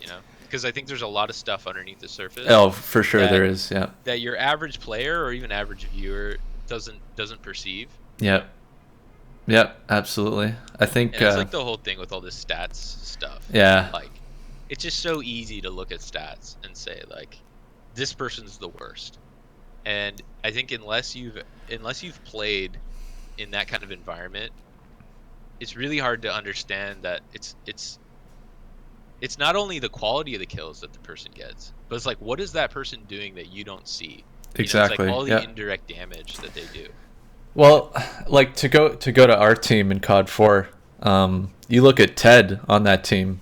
Ted was never like the highest fragger on that team, but he always played a very specific role on every map that didn't allow him to get a lot of kills, but the role was needed, right? So I think, like, people would look, if someone looked at the stats of all our games, they would see that Ted probably like didn't have as high a kill count as everyone else. So it's like, oh, these guys should replace Wise Guy. They'll be even better. You know what I mean? But he's playing a role. The role is needed. Game where it's like it's not really that game is not about fragging out. You know what I mean? Like it's about the unit, right? Mm-hmm. And like I mean, this is the same for me. Like I was a pure role player in that game, you know, and as long as we were winning, that's the most important part, right? Yeah. So we had a really good formula on that team. I loved it, man. It was perfect for me. Yeah, I mean that lineup was basically the best holistic lineup that I've ever played on. You know, it's like I always mentioned that like the fifth was always the missing piece. Yeah. And we found that with Adam, who was Deny. Oh, right? so good. So yeah, so our roster was you, me, Ted, Wombat, and Deny. And Deny like got along, like he fit in perfectly personality wise. I mean, we started with Maven, right? And he just, you know, he didn't get along with us in game. Like, I mean, he was a nice guy, and it's not like we were fighting. Great guy. Yeah, but Deny like clicked with us, right? And he was insane too. So yeah. And then that team was super fun. Oh, so fun, man. I like legitimately get sad when I think about how it all folded, man. I vividly remember the day that you messaged me on IRC. You were like, "Hey man, gotta talk to you about something," and I was like, "Oh no, this isn't good." My combos with Chris never start like this. And then I guess this is the next chapter of the road to glory, right?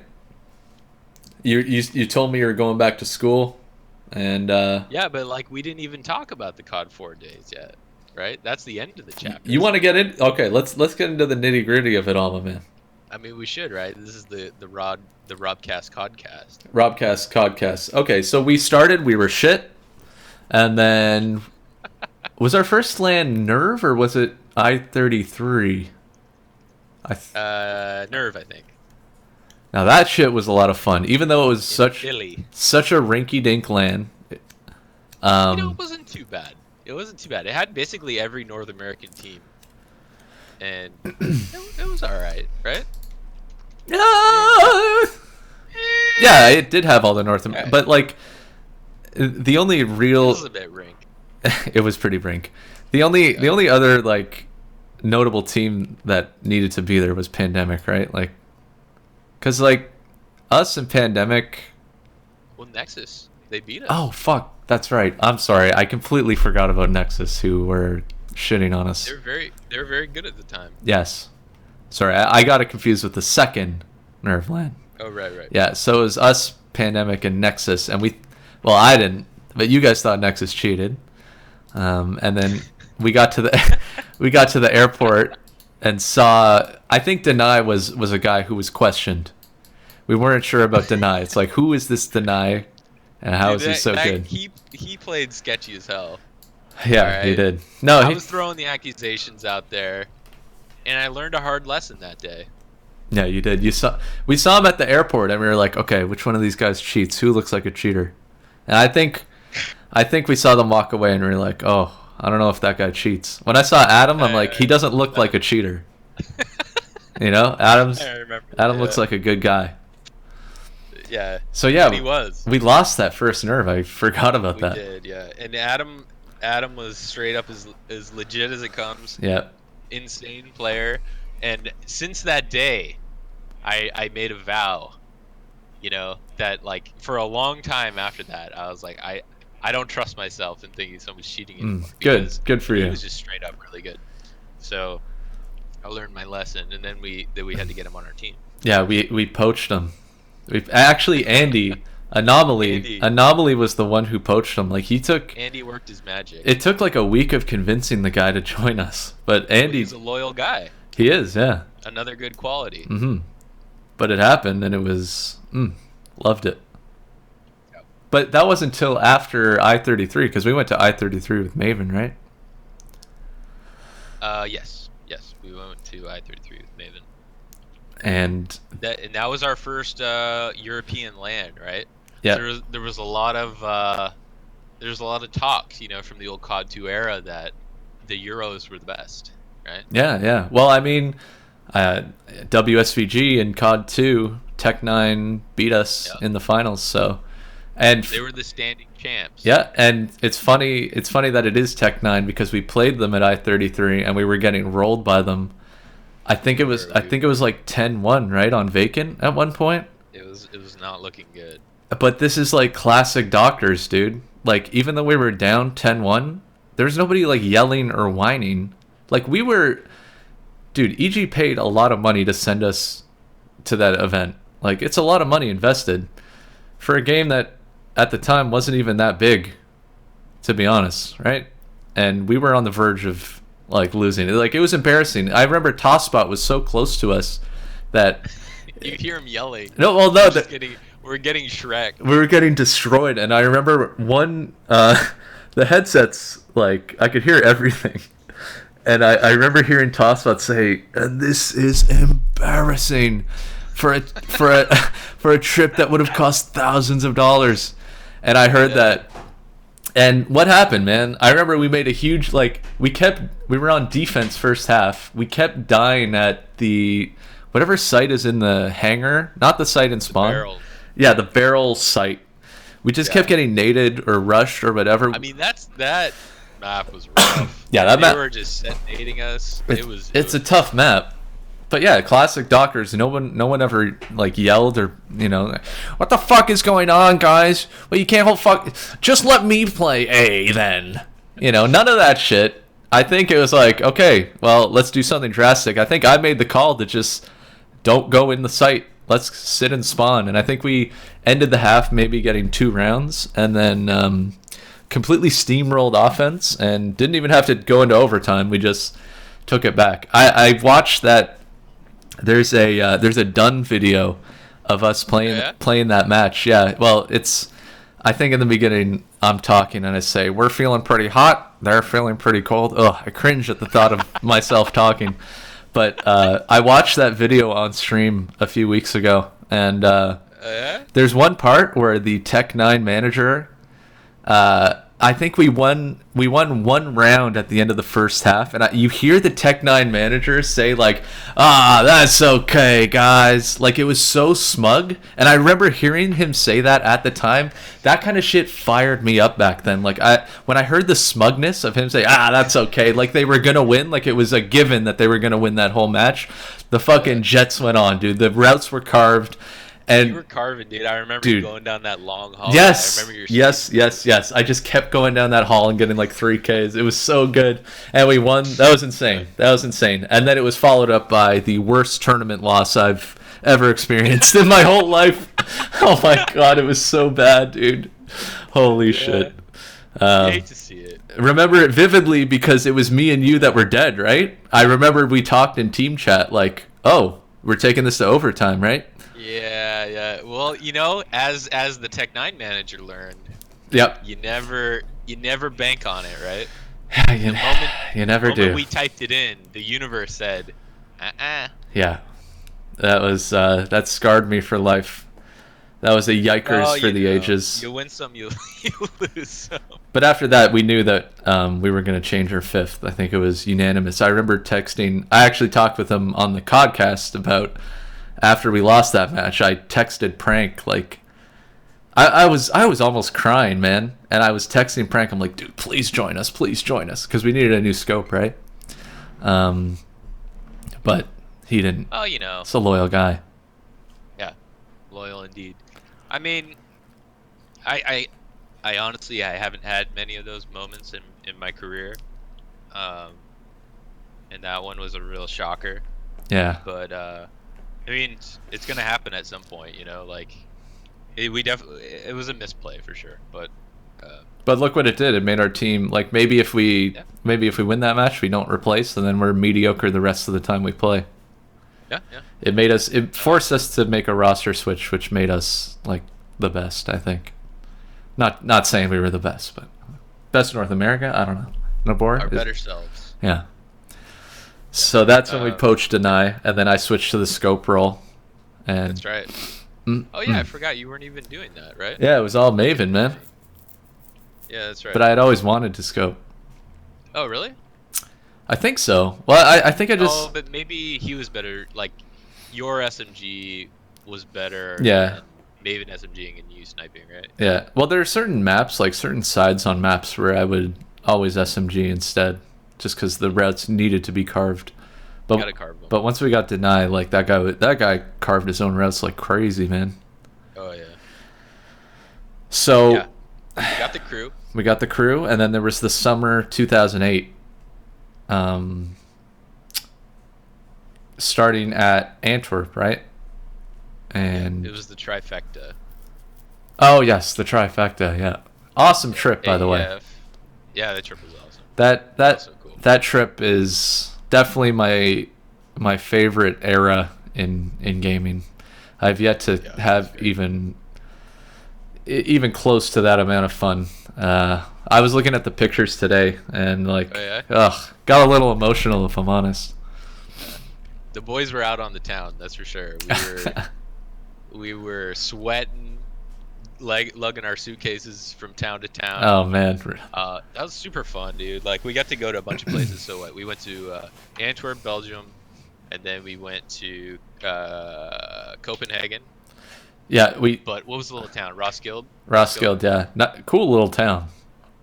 That town was really cool, and then we ended up in somewhere outside of London, I think, right? Like in Birmingham. I-34 to finish it up. I forget what that place was called. But yeah, it's so fun. Yeah, that was great. But the first we had some. The first one was a little rocky. it was. Is that what you're gonna say? It feels like every time we played Dignitas, we struggled. I feel like there was no team we struggled against more than that Dignitas. They beat us on City Streets, I think, right? They did, and then we beat them again later. Mm. I think at Tex we beat them on City Streets. Oh, really? That's district, right? Yeah. Yeah, we beat them. I think maybe in the quarters or the semis. But yeah, we had some trouble with them in the beginning. I mean, they just played differently, right? Mm-hmm. That was what was kind of interesting about, and I'm sure it happens in CS too. Like, we had like no exposure to these European teams, and they played very different. So different, yeah. They played so different. I remember watching some demos and like on district, like they'd just be like walking across like the middle. Yeah. As defense, and I'm like, why aren't you getting fragged right now? But, like, there was just like they played I think all in all they played a bit slower, like more methodical. Yeah, they did. Yeah. The NA teams. I mean, we definitely played very fast, right? Like we like to like carve it up, get positions, and then play off of that, right? Yeah. I think like there were certain routes that no one would ever go because it was a given that it was going to be naded, right?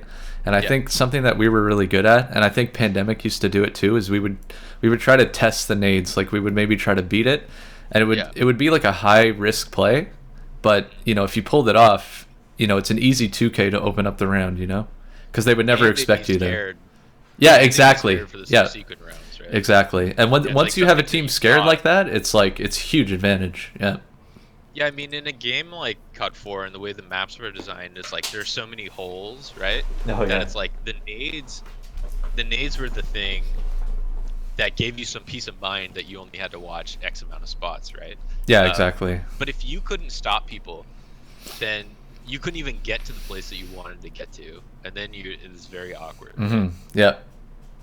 Yeah. So Pandemic ended up winning the first event, which like good for them. It did. Yeah, that was awesome. But that one hurt for me. I remember like we placed fourth, which is like really good, I guess, but it didn't feel like it felt so bad for us. We knew felt like we lost. Yeah, no, I remember that. Everyone was like, dude, fourth place, good job guys, good showing. And we were all emo because we knew we should have won the event. Like we weren't settling for fourth. And Pandemic especially, like me having left them to see them get that success. I'm not gonna lie, I saw that they were about to win. I was like watching from the back of the venue, the finals match, and they were just stomping on, I forget what team it was. And when I saw it was a sleeper team. Yeah, it was. I can't remember who they had a weird name. But I when I saw they were about to win, I was like, oh my god! I went to the hotel. I was so emo. I mean, that's the competitor in you, right? Yeah. we wanted it really bad, and we came up short. Like, we had a real slow start that tournament, I remember. Mm-hmm. Um, And we just, I don't know, like, that's a classic, like, Doctors thing too. Is like, we're just like not ready when the tournament starts. Like, we're just, I don't know what it is, but like we're not like at that 10 yet. Yeah, you know? yeah. We're like kind of like sleepy.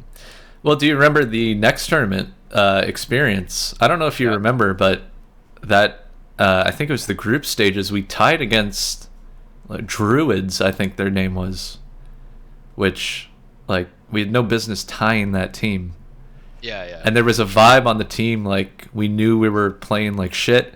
Everyone, we knew that we were playing bad, and everyone was kind of lumping it, like there was no energy or anything. I remember so well, like after that group stage, like it's not like we even lost the tournament, but like we were all so down on ourselves because we knew we were playing like shit. We knew we had to do better. And I remember Ted punching a mailbox before we went back to the hotel. Do you remember that? Vaguely. Ted was so pissed that he punched a mailbox, and I think we agreed that like let's just like take the night. We'll reset tomorrow. And we had like a little team meeting at the breakfast area.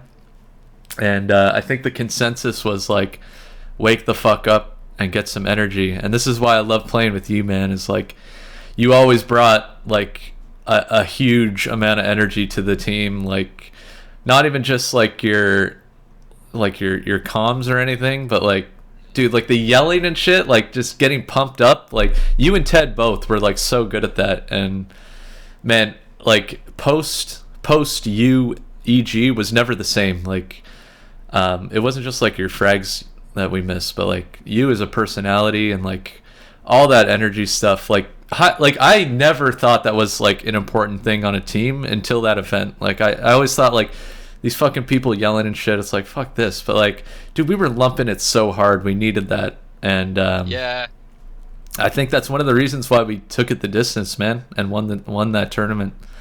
It's weird. It's like, why was that happening? I don't know why. We were just like in a rut. I think from not winning the previous event, I think we were all like just in this rut down. Yeah and then tying that team. Sorry, go ahead. Yeah, and you're like in this new environment, you know, and like, cause like we came in, and it was like tournament time, you know, and I think like there's a bit of that like settling in too, you know, like whatever it was, we didn't show up to play, and but I'm glad we got it together at a certain point. Yeah, well, I mean, we played totally right. We played out of our minds after, so. Yeah, I mean, you're totally right about the morale thing. That's something that I learned like later, I think, and it was something that I noticed about myself is that like online, it was like things would, you know, it's like you'd have high moments and you'd have low moments, and when you're younger, you don't realize how much those low moments actually impact yourself and others. You know. Yeah. So if like you're pissed that you got randomed or like someone did do something, it's not just what you say, but it's like how you behave, right? Yeah. So it's like even the absence of comms affects people. Right. Yeah. Which I'm very guilty of at times. Yeah, and that's more of what you're speaking to. It's not like we got toxic, but it's like people just weren't talking. Yeah. Right. And that can be just as bad sometimes, because when you don't feel the energy, it's kind of like what I was saying earlier. It's like the games, it's about the nuances, right? And basically, when you're behaving like that, you're saying that you don't want it as bad as the other person, right? And the moment you start behaving like that, I mean, those people are going to succeed because they want it more. Yeah. And yeah, we definitely found that moment in ourselves. It's like, what the hell are we doing? You know, like, we do want this. I don't know why we're being like this, but I'm glad we turned it around, you know. It all worked out, man, because I always felt bad for leaving Pandemic, and then them winning the first tournament and then us winning the second. It's like it all worked out. And that's another thing I want to talk about is like I feel like if I had never left Pandemic, I don't think they would have been as good, which is weird to say, but there was a rivalry between us and Pandemic, and Definitely. like we wanted to beat each other so bad, and I think that's why we were so successful in Europe. Is like every time that we met, whether it's scrims or matches, like there would always be something new that they brought to the table that we would have to adjust to. And I thought Pandemic was always like a very strategic heavy team, like with Nabor obviously, and we were a very reactive team. So they would always like hit us with some new shit, and then we would always have to react to it. And we became so good at adjusting to whatever the other team was doing. I think that's why we were so good. That's actually a really good analysis, I think. Like, I think strategically, I don't think we were anything special. No, we barely did any strat stuff. Yeah. We were very like free form. You know, it'd be like what I equate like the way Pentagram used to play, like 1.6. So basically, like up until that point, there wasn't really a team that I saw that was so successful, but it was like very fluid, you know. And you could tell that like they had strats, but it was like very basic, right? And you rely a lot on your teammates' competence to do what they think is right in the moment. And so like I don't think there's any right school. Like obviously like Pandemic had a lot of success with the way that they played, right? Where it's like there was a bit more structure. They had a lot of good ideas that they brought to the table, and you're totally right that those things really helped us, because every time we'd scrim them, I remember if it was something new, we'd just get wrecked. Yeah, we got destroyed so many times by them. Yeah, and we'd have to go back to the drawing table, you know, and then we'd figure out like how to play against it. And it's kind of interesting. Like I think this happens like, and maybe that's just the way I like to play games. Is like, even when I was playing a lot of StarCraft, is like you don't really have like a set regiment. You have basically like a decision tree. So the more things that you experience in practice, the more things you have an answer for when the time comes, right? Yeah, exactly. And if you have an answer for it, then you don't have to use that slow part of your brain to figure it out in the moment. Mm-hmm. Granted, you're not always going to have that, right? So, you know, there are a lot of times, like especially playing these European teams, it's like we don't know what these teams play like, right? So we need to pick it up in the moment and figure out an answer now. Yeah. And I think you're totally right. Like we probably would have struggled a lot if we hadn't had those guys. And likewise, you know, like we really did raise each other up, I think. For sure, yeah. There was one exception to that, being able to react to whatever came our way, and that's the Lowland Lions prime grenade strat, which I felt completely helpless about on Crash. Like, I had no idea. Like, I've never played against that. I don't know what to do. Yeah, you know what's funny is, like, I don't know if they were just coming into their own about that strategy. So basically, to just, like, preface it, they were a team that, like, they didn't throw pre-nades. It was very bizarre. So it's like you could actually do what we like to do. You could get in the site, but then they would just cook the nades and throw them at your face. So and you never knew when it was coming. So and lame. Like when we played them on Strike, there was a time where we went to plant on the A site, and they threw 4 cooked nades in a row at the same spot. I know, and then they were smart about it. Like the next round, they knew we would fake it, so we started faking it, and then they wouldn't throw it. And then we fake it twice. They still didn't throw it. You go for the third, the real plant this time. Boom. They knew. Yeah. So, and it's like we were able to overcome it at Tex. So we beat them in 2 maps, right? So we beat them on Backlot and Strike. Yeah. Yeah, we came from the lower, so we had to win 2. Yeah, but I wouldn't say it was easy. Oh, so hard. Those are some weird ass matches, you know, like because I'd never seen that before. Yeah. And then when we did play him in the finals at I-34, I don't know, man. Like I don't know if that map was just conducive to it or what. Yeah. Or maybe they'd gotten even better at that strat because they'd seen how well it worked. But yeah, it happened. I remember I was not nearly upset at losing I-34 than Antwerp, because there's something about the way we lost that I was like, well, I mean, that's just super lame. Like, what are we gonna do? Yeah, I mean that's true, right? It's like, you know, like basically every tournament you go to, you're gonna lose at some point unless you win every single one, right? Mm-hmm. So the way you find solace in that loss is like, did we play to our highest potential? Did we do the things that we practiced? Are there things that we can take away and do better next time? And you know, something like the way we lost that I-33 match. That's what you're talking about, or that you talking about AEF? Yeah. I guess both, right? It's like you lose because you didn't do your best, right? Yeah. You know, in a match like I-34 or whatever, we played really good up until that point, and even that match, we did what we thought was best. Yeah. And like there were things to take away from it. It's not like we didn't hit our shots or whatever. It's like they outplayed us in that game, and that's all right. It happens. So. Yeah. Well, and then there was a potential Spanish lane we were gonna go to, but didn't pan out. Oh yeah, that's right. I think that was the end of the trip. Yeah, I think everyone was like wanting to go home by then, except for me. I was like, I don't ever want this to end. Can we just stay here forever and keep playing tournaments? Yeah, it was super fun, man. I remember winning that tournament. So that's my big tournament win, right? Yeah, me too. That's like the height of I never forget. I remember it so well. You know what kind of bothers me about that tournament? I don't know if you remember, but they had like a camera crew filming the whole tournament. It's like, whatever happened to that footage? Do you know? They had like legit guys with big ass cameras on their shoulders. Like I remember so well. Like we were all like hugging each other after we won, and then I like looked over at the camera, did a little look, and then walked away. And I'm like, oh, can't wait to see that on video later. Still waiting for that footage 12 years later. I guess it's 10. I'm alright with that footage being gone, just because like they kept calling me in for those interviews, and I remember the lights were so hot. I was like dripping with sweat. It wasn't a good look. So man, I'm alright with those interviews. Yeah, I'm alright with it being buried. True. But yeah, man, that was a super good trip, and I'm glad it was like, I was glad to be able to do that, because I was kind of getting to the end where it's like, how long can I keep doing this? Yeah. It wasn't, there was, streaming wasn't out. Tournaments didn't have the kind of money that they did.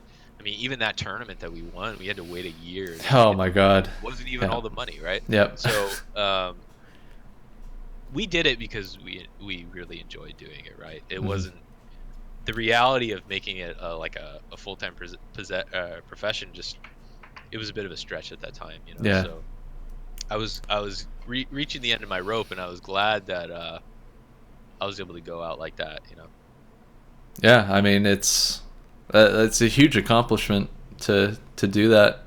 Not easy, and I'm like I always talk about how like I wish it happened in the Twitch era, blah blah blah. But like, come on, we did something that so many people wish they could have done, and dude, it's awesome. I could die a happy person. That's it. It was a good time. And yeah, I mean.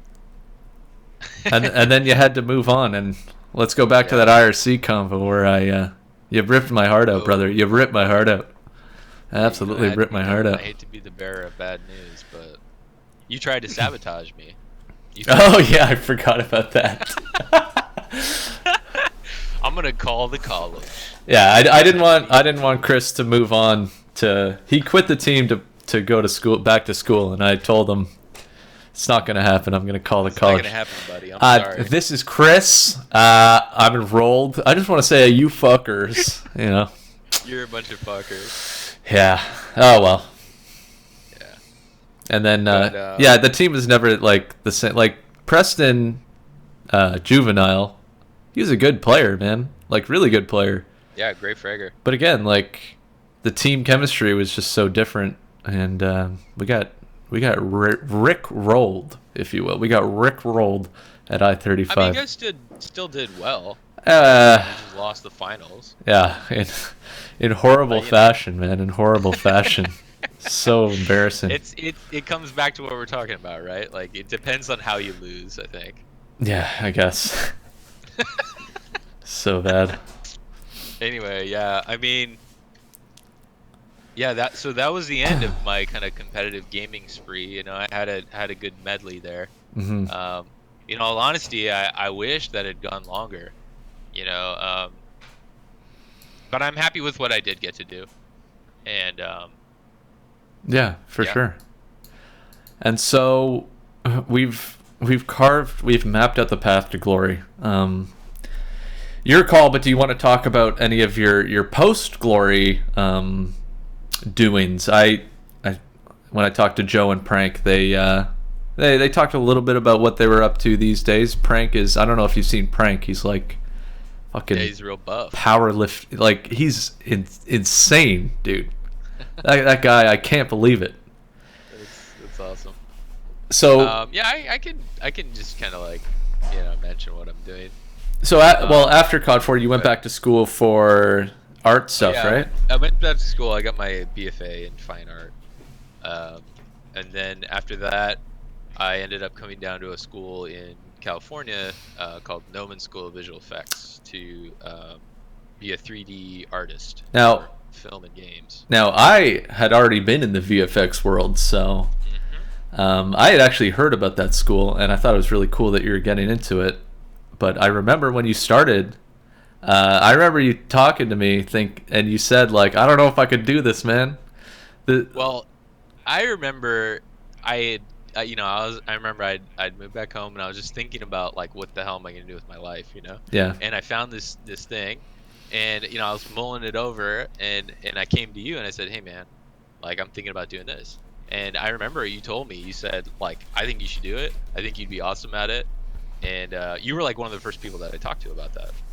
Yeah, man. Well, I'd seen your art, and it's like it only makes sense, right? Thanks, man.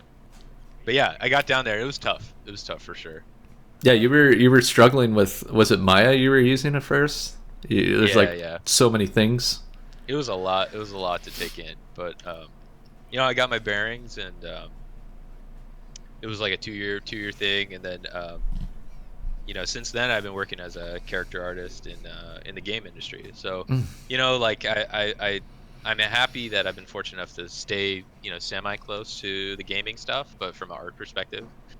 So I worked at Sony Santa Monica. It was like the God of War developer, and then most recently I've worked at I'm working at Riot right now. So I mean, like, you're good. You've made it. I don't know, man. There's always more to do. That's true. Yeah, I guess you can't just say this is it. Now, next step is death.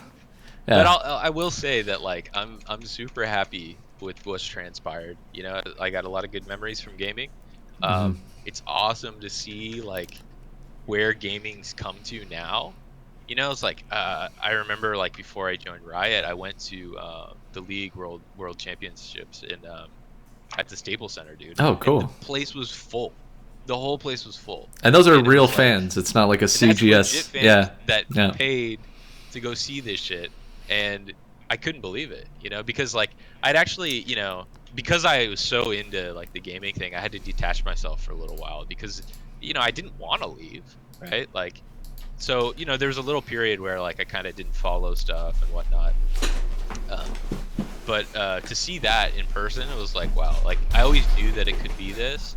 I just hope that people could see that, and you see it like in all these different games and Twitch and all this stuff, and like it's so cool to have been a part of that, like in its infancy, Yeah. It's insane how far it's come. I had like my own dark period where I left 2 years and came back and then discovered Twitch and everything, and it had grown like pretty quickly over a short amount of time, and League was like the top game, and it's crazy. Like what it is today, it's like it's what we always wanted. Unfortunately, it's a little bit too late, but I don't dwell on it. There's also the factor that like, if Twitch was around back when we played, like you have to think that there would have been way more good players, and maybe we don't have the same success. You know what I mean? Yeah, that's to be argued as well. It's like we were in an, like the skill only gets better, right? Like, and you'd always like to think that like, for your time and your moment, you did what it took to win, right? But that curve's always changing, right? And there's more people dedicated to it, and there's infrastructure for people, and I mean, who's to say? I mean, all I can say is that like the people now, they're super good, and like I really enjoy watching it. Like I'm a huge follower of like CS:GO, and like I'm super excited to see what happens with Battalion as well.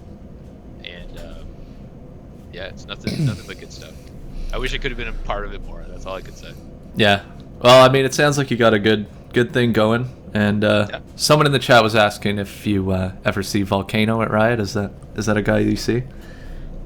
Yeah. Sal and I work together. So it's a big company, but yeah, we work together, and I can't really say much about. Yeah. Don't like, go into it. Yeah. Yeah. But we work together. And yeah, That's awesome, man. my It's art thing over there. I'm really happy for you, man. I'm glad, like, because like this is a whole other topic in itself, but I know from experience the VFX and I guess the gaming industry too can be really, really like not good.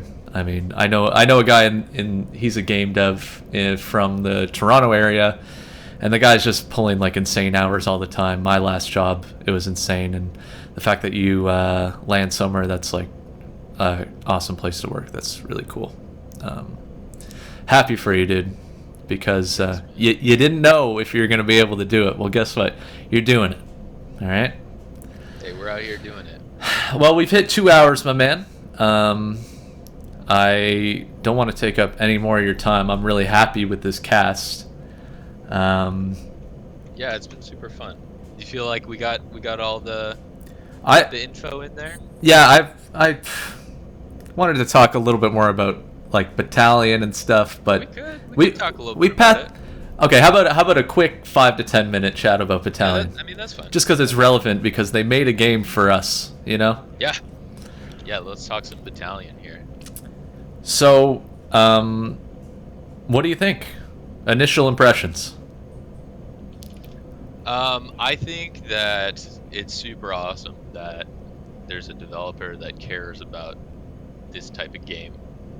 I think they got a lot of things right. Like the shooting feels really good. The movement feels pretty good. I think like if we get down to specifics, like I think like you feel too mobile, and I think they're gonna make steps to patch that. I think some of the mobility negates the strategy. So I think in a game that's like a tactical type of game, you want to have a fine balance between like action-oriented stuff and the decisions you make and the strategies that you do. And sometimes like the mobility of the game overrides that. When you say mobility of the game, like we're talking like the like being able to sprint and jump around corners. And yeah. I think like some degree of that's good, because like if you don't have that to some degree, then you get COD 1 and you need like 4-minute round time. Yeah. You have to lean check everything, right? So you need some of it. So I think that's just a balance thing, and it seems like they're like pretty aware of that. Like they're trying to tune like, I mean, even COD 4 I think felt less like that, right? Like you weren't getting jump checked on every corner. Yeah, it's a little much right now. It feels like, for sure. So I think it's just like it's a numbers thing. I think that I hope that more people get into it right now. Like, and I hope that the support continues. You know, granted it's early access, so like I totally get it, but I think like that launch was a little rough, you know. Yeah. Especially for people that didn't have servers and weren't like 10 manning or whatever. I mean, I try to get like friends into it, and it's like we're literally playing like 3v5 every game. Yeah. So, you only get a first chance, but you know, you can make it up. I think there's a lot of good stuff there, and there's a lot of nostalgia that's like really nice about it. And I always liked that like COD felt like an ADS version of CS with its own flavor on map design and things like that. So to me, it's like that. I enjoy that genre, that space. You know, so yeah, I think at the core, it's a really good game. There's stuff they need to iron out.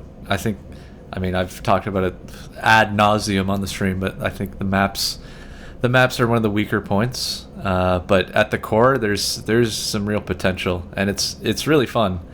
But yeah, the jump peak is kind of insane, and I abuse that more than anyone with the car 98. It's like it's way too easy. It feels like. Yeah. And then the last thing I'll say is like the eco, like, and I don't know how other people feel about it, but like the card system. Like 5. Yeah, you get down like 5, and it's like.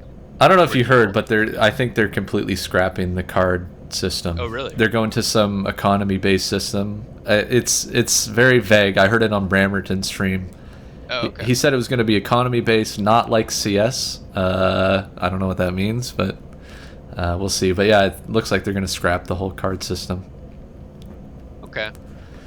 Yeah, I mean, I think it maybe could have worked. They didn't have a come from behind mechanic. So yeah, that was so. I didn't like. It's funny. We talked about it the first day. You were like, they need a come from behind mechanic, and I was like, what are you talking about, man? Because Get good. get good, dude. You hadn't lost yet. Yeah, I had never lost like a game, and then we Like, I think it's fine. yeah, and then we scrimmed, and then I think we lost the first 5 rounds, and then we're like trying to take sites with carbines only, and it's like, oh, okay, Chris, I see what you're saying. And there, you know, there's definitely something you said about like having weapon diversity in the game, but there's also like, you know, we like certain types of things, right? It's like people gravitate towards SMGs or people gravitate towards a sniper, and you know, some element of that where it's like, oh yeah, in CS you can't buy an op every round, right? Yeah. I think that's okay. And maybe COD 4 Pro mod made it a little too samey every round, so there might be some space in there, you know, because like basically it was like 2 SMGs, 2 rifles, and a sniper every round. Yeah, it's the same thing every time. And people probably would have taken more SMGs if there wasn't a limit, so that kind of like artificial limit's a little weird too. It's not an easy problem to solve. Yeah, for sure, yeah. Yeah, so I'm interested to see what they come out with. I will say that like their involvement in the community has been awesome. Yeah, I think like the changes they've been making or saying they're going to make and stuff, it sounds like they're really listening, which is good.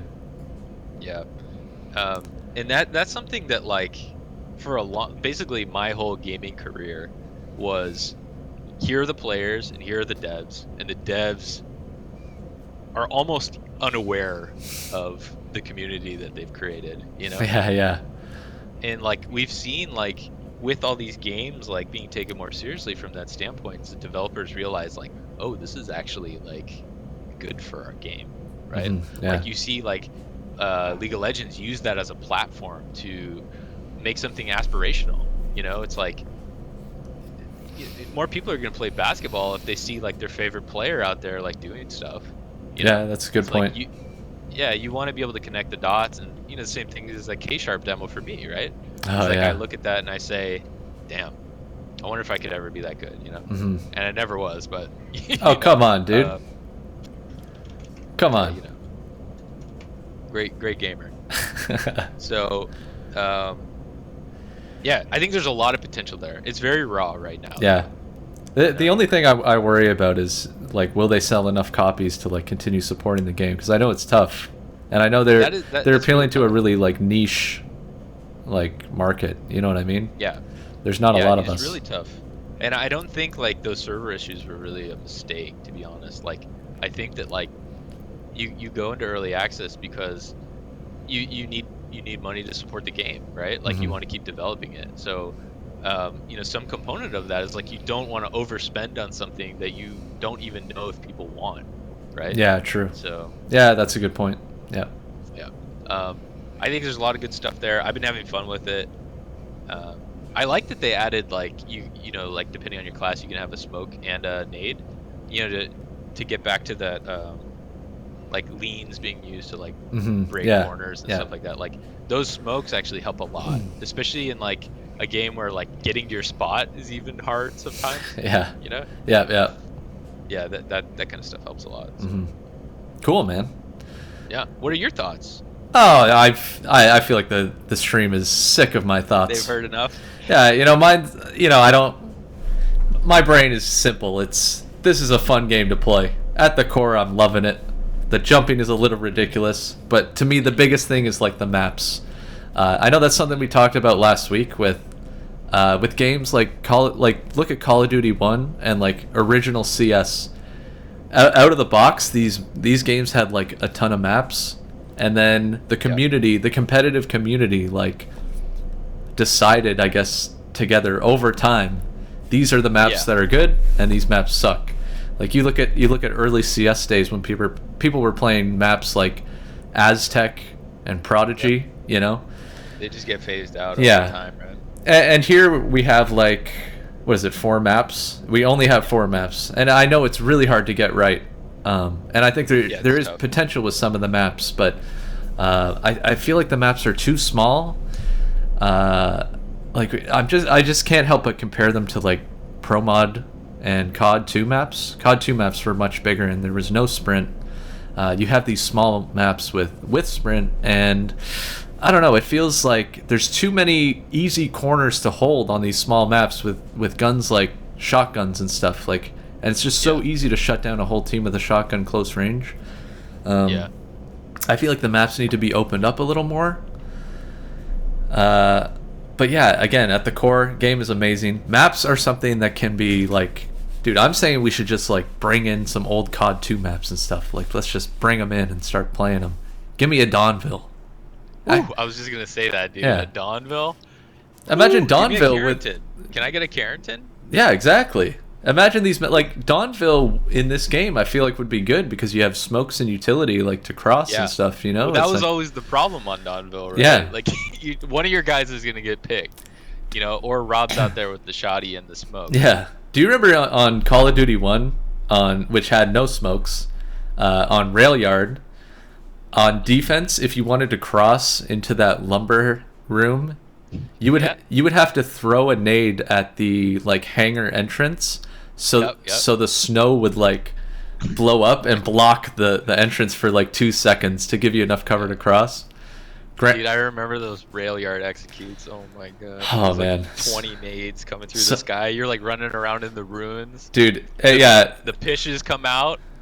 The 50 clip pish. Dude, and every team had like a set nade for every spot because like you had that safe warehouse with like all these things to line up different nades.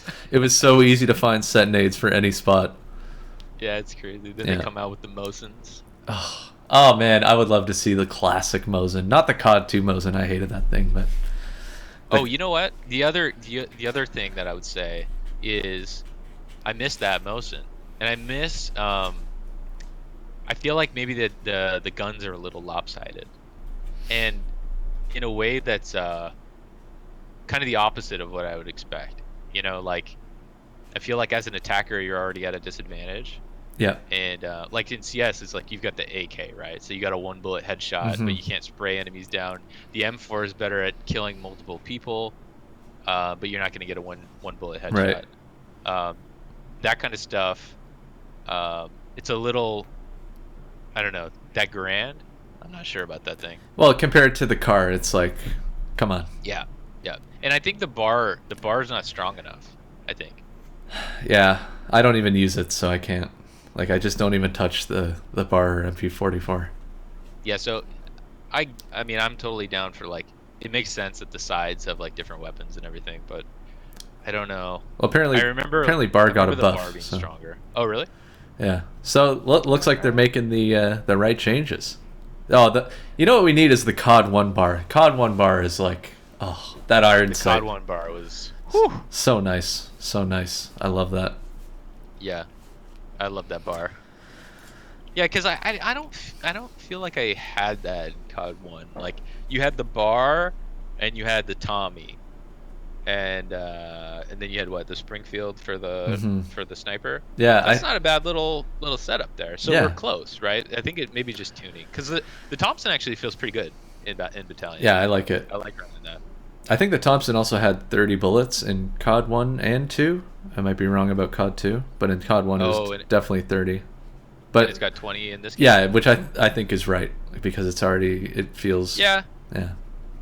Yeah, but what about the bar having 20? I feel like that's not necessary, but... What do you think it should be? They gotta stay true to the historical... I mean, come on, man. Is that actually the case? I have no idea. I feel like most people just fudge the magazine sizes. Well. Yeah. But anyway, yeah, I think it's super fun. Actually, I want to get in some this weekend. So. Well, dude, hit me up. Actually, I'm ringing in a tournament tomorrow, so I probably can't play tomorrow. But I mean, I'll be in touch. What tourney? I don't even know what it's called, but there's a tournament, and I'm gonna play in it. I'll be rooting you on, dude. Thanks, brother. No idea if it's... I don't know. I don't have any details. Just gonna get on and frag. But yeah, looks like we went 15 minutes over now. Do apologize for that. No worries. I'm happy. Are you happy? I'm happy, man. This is super fun. I hope, dude, people enjoyed it. Dude, I love this one. Thank you so much for taking your time to talk to me for a couple hours. Really appreciate it, man. problem, dude. It was a real fun time. I'll let you get back to that LA life now. Yeah, man. Thanks a lot, dude. All right, man. All right. Okay. Peace out, brother. All right, guys. That's going to be it for this week's CoDcast. Damn. I really liked that one. That was a lot of fun. Thanks, everyone, for watching. Really appreciate it. Let me just see if there are any subs or donations that I missed. Looks like we had a Ruckus 37-month sub. Thank you so much, my man. And Burrito, thank you so much for the sub. This CoDcast is brought to you by Ruckus and Burrito on those submarines. Thank you so much, guys. Really appreciate it. Yeah. I don't know who or when the next CoDcast will be, but thanks for watching, guys. I love you all. And stay safe out there, guys. Peace out. Stay safe.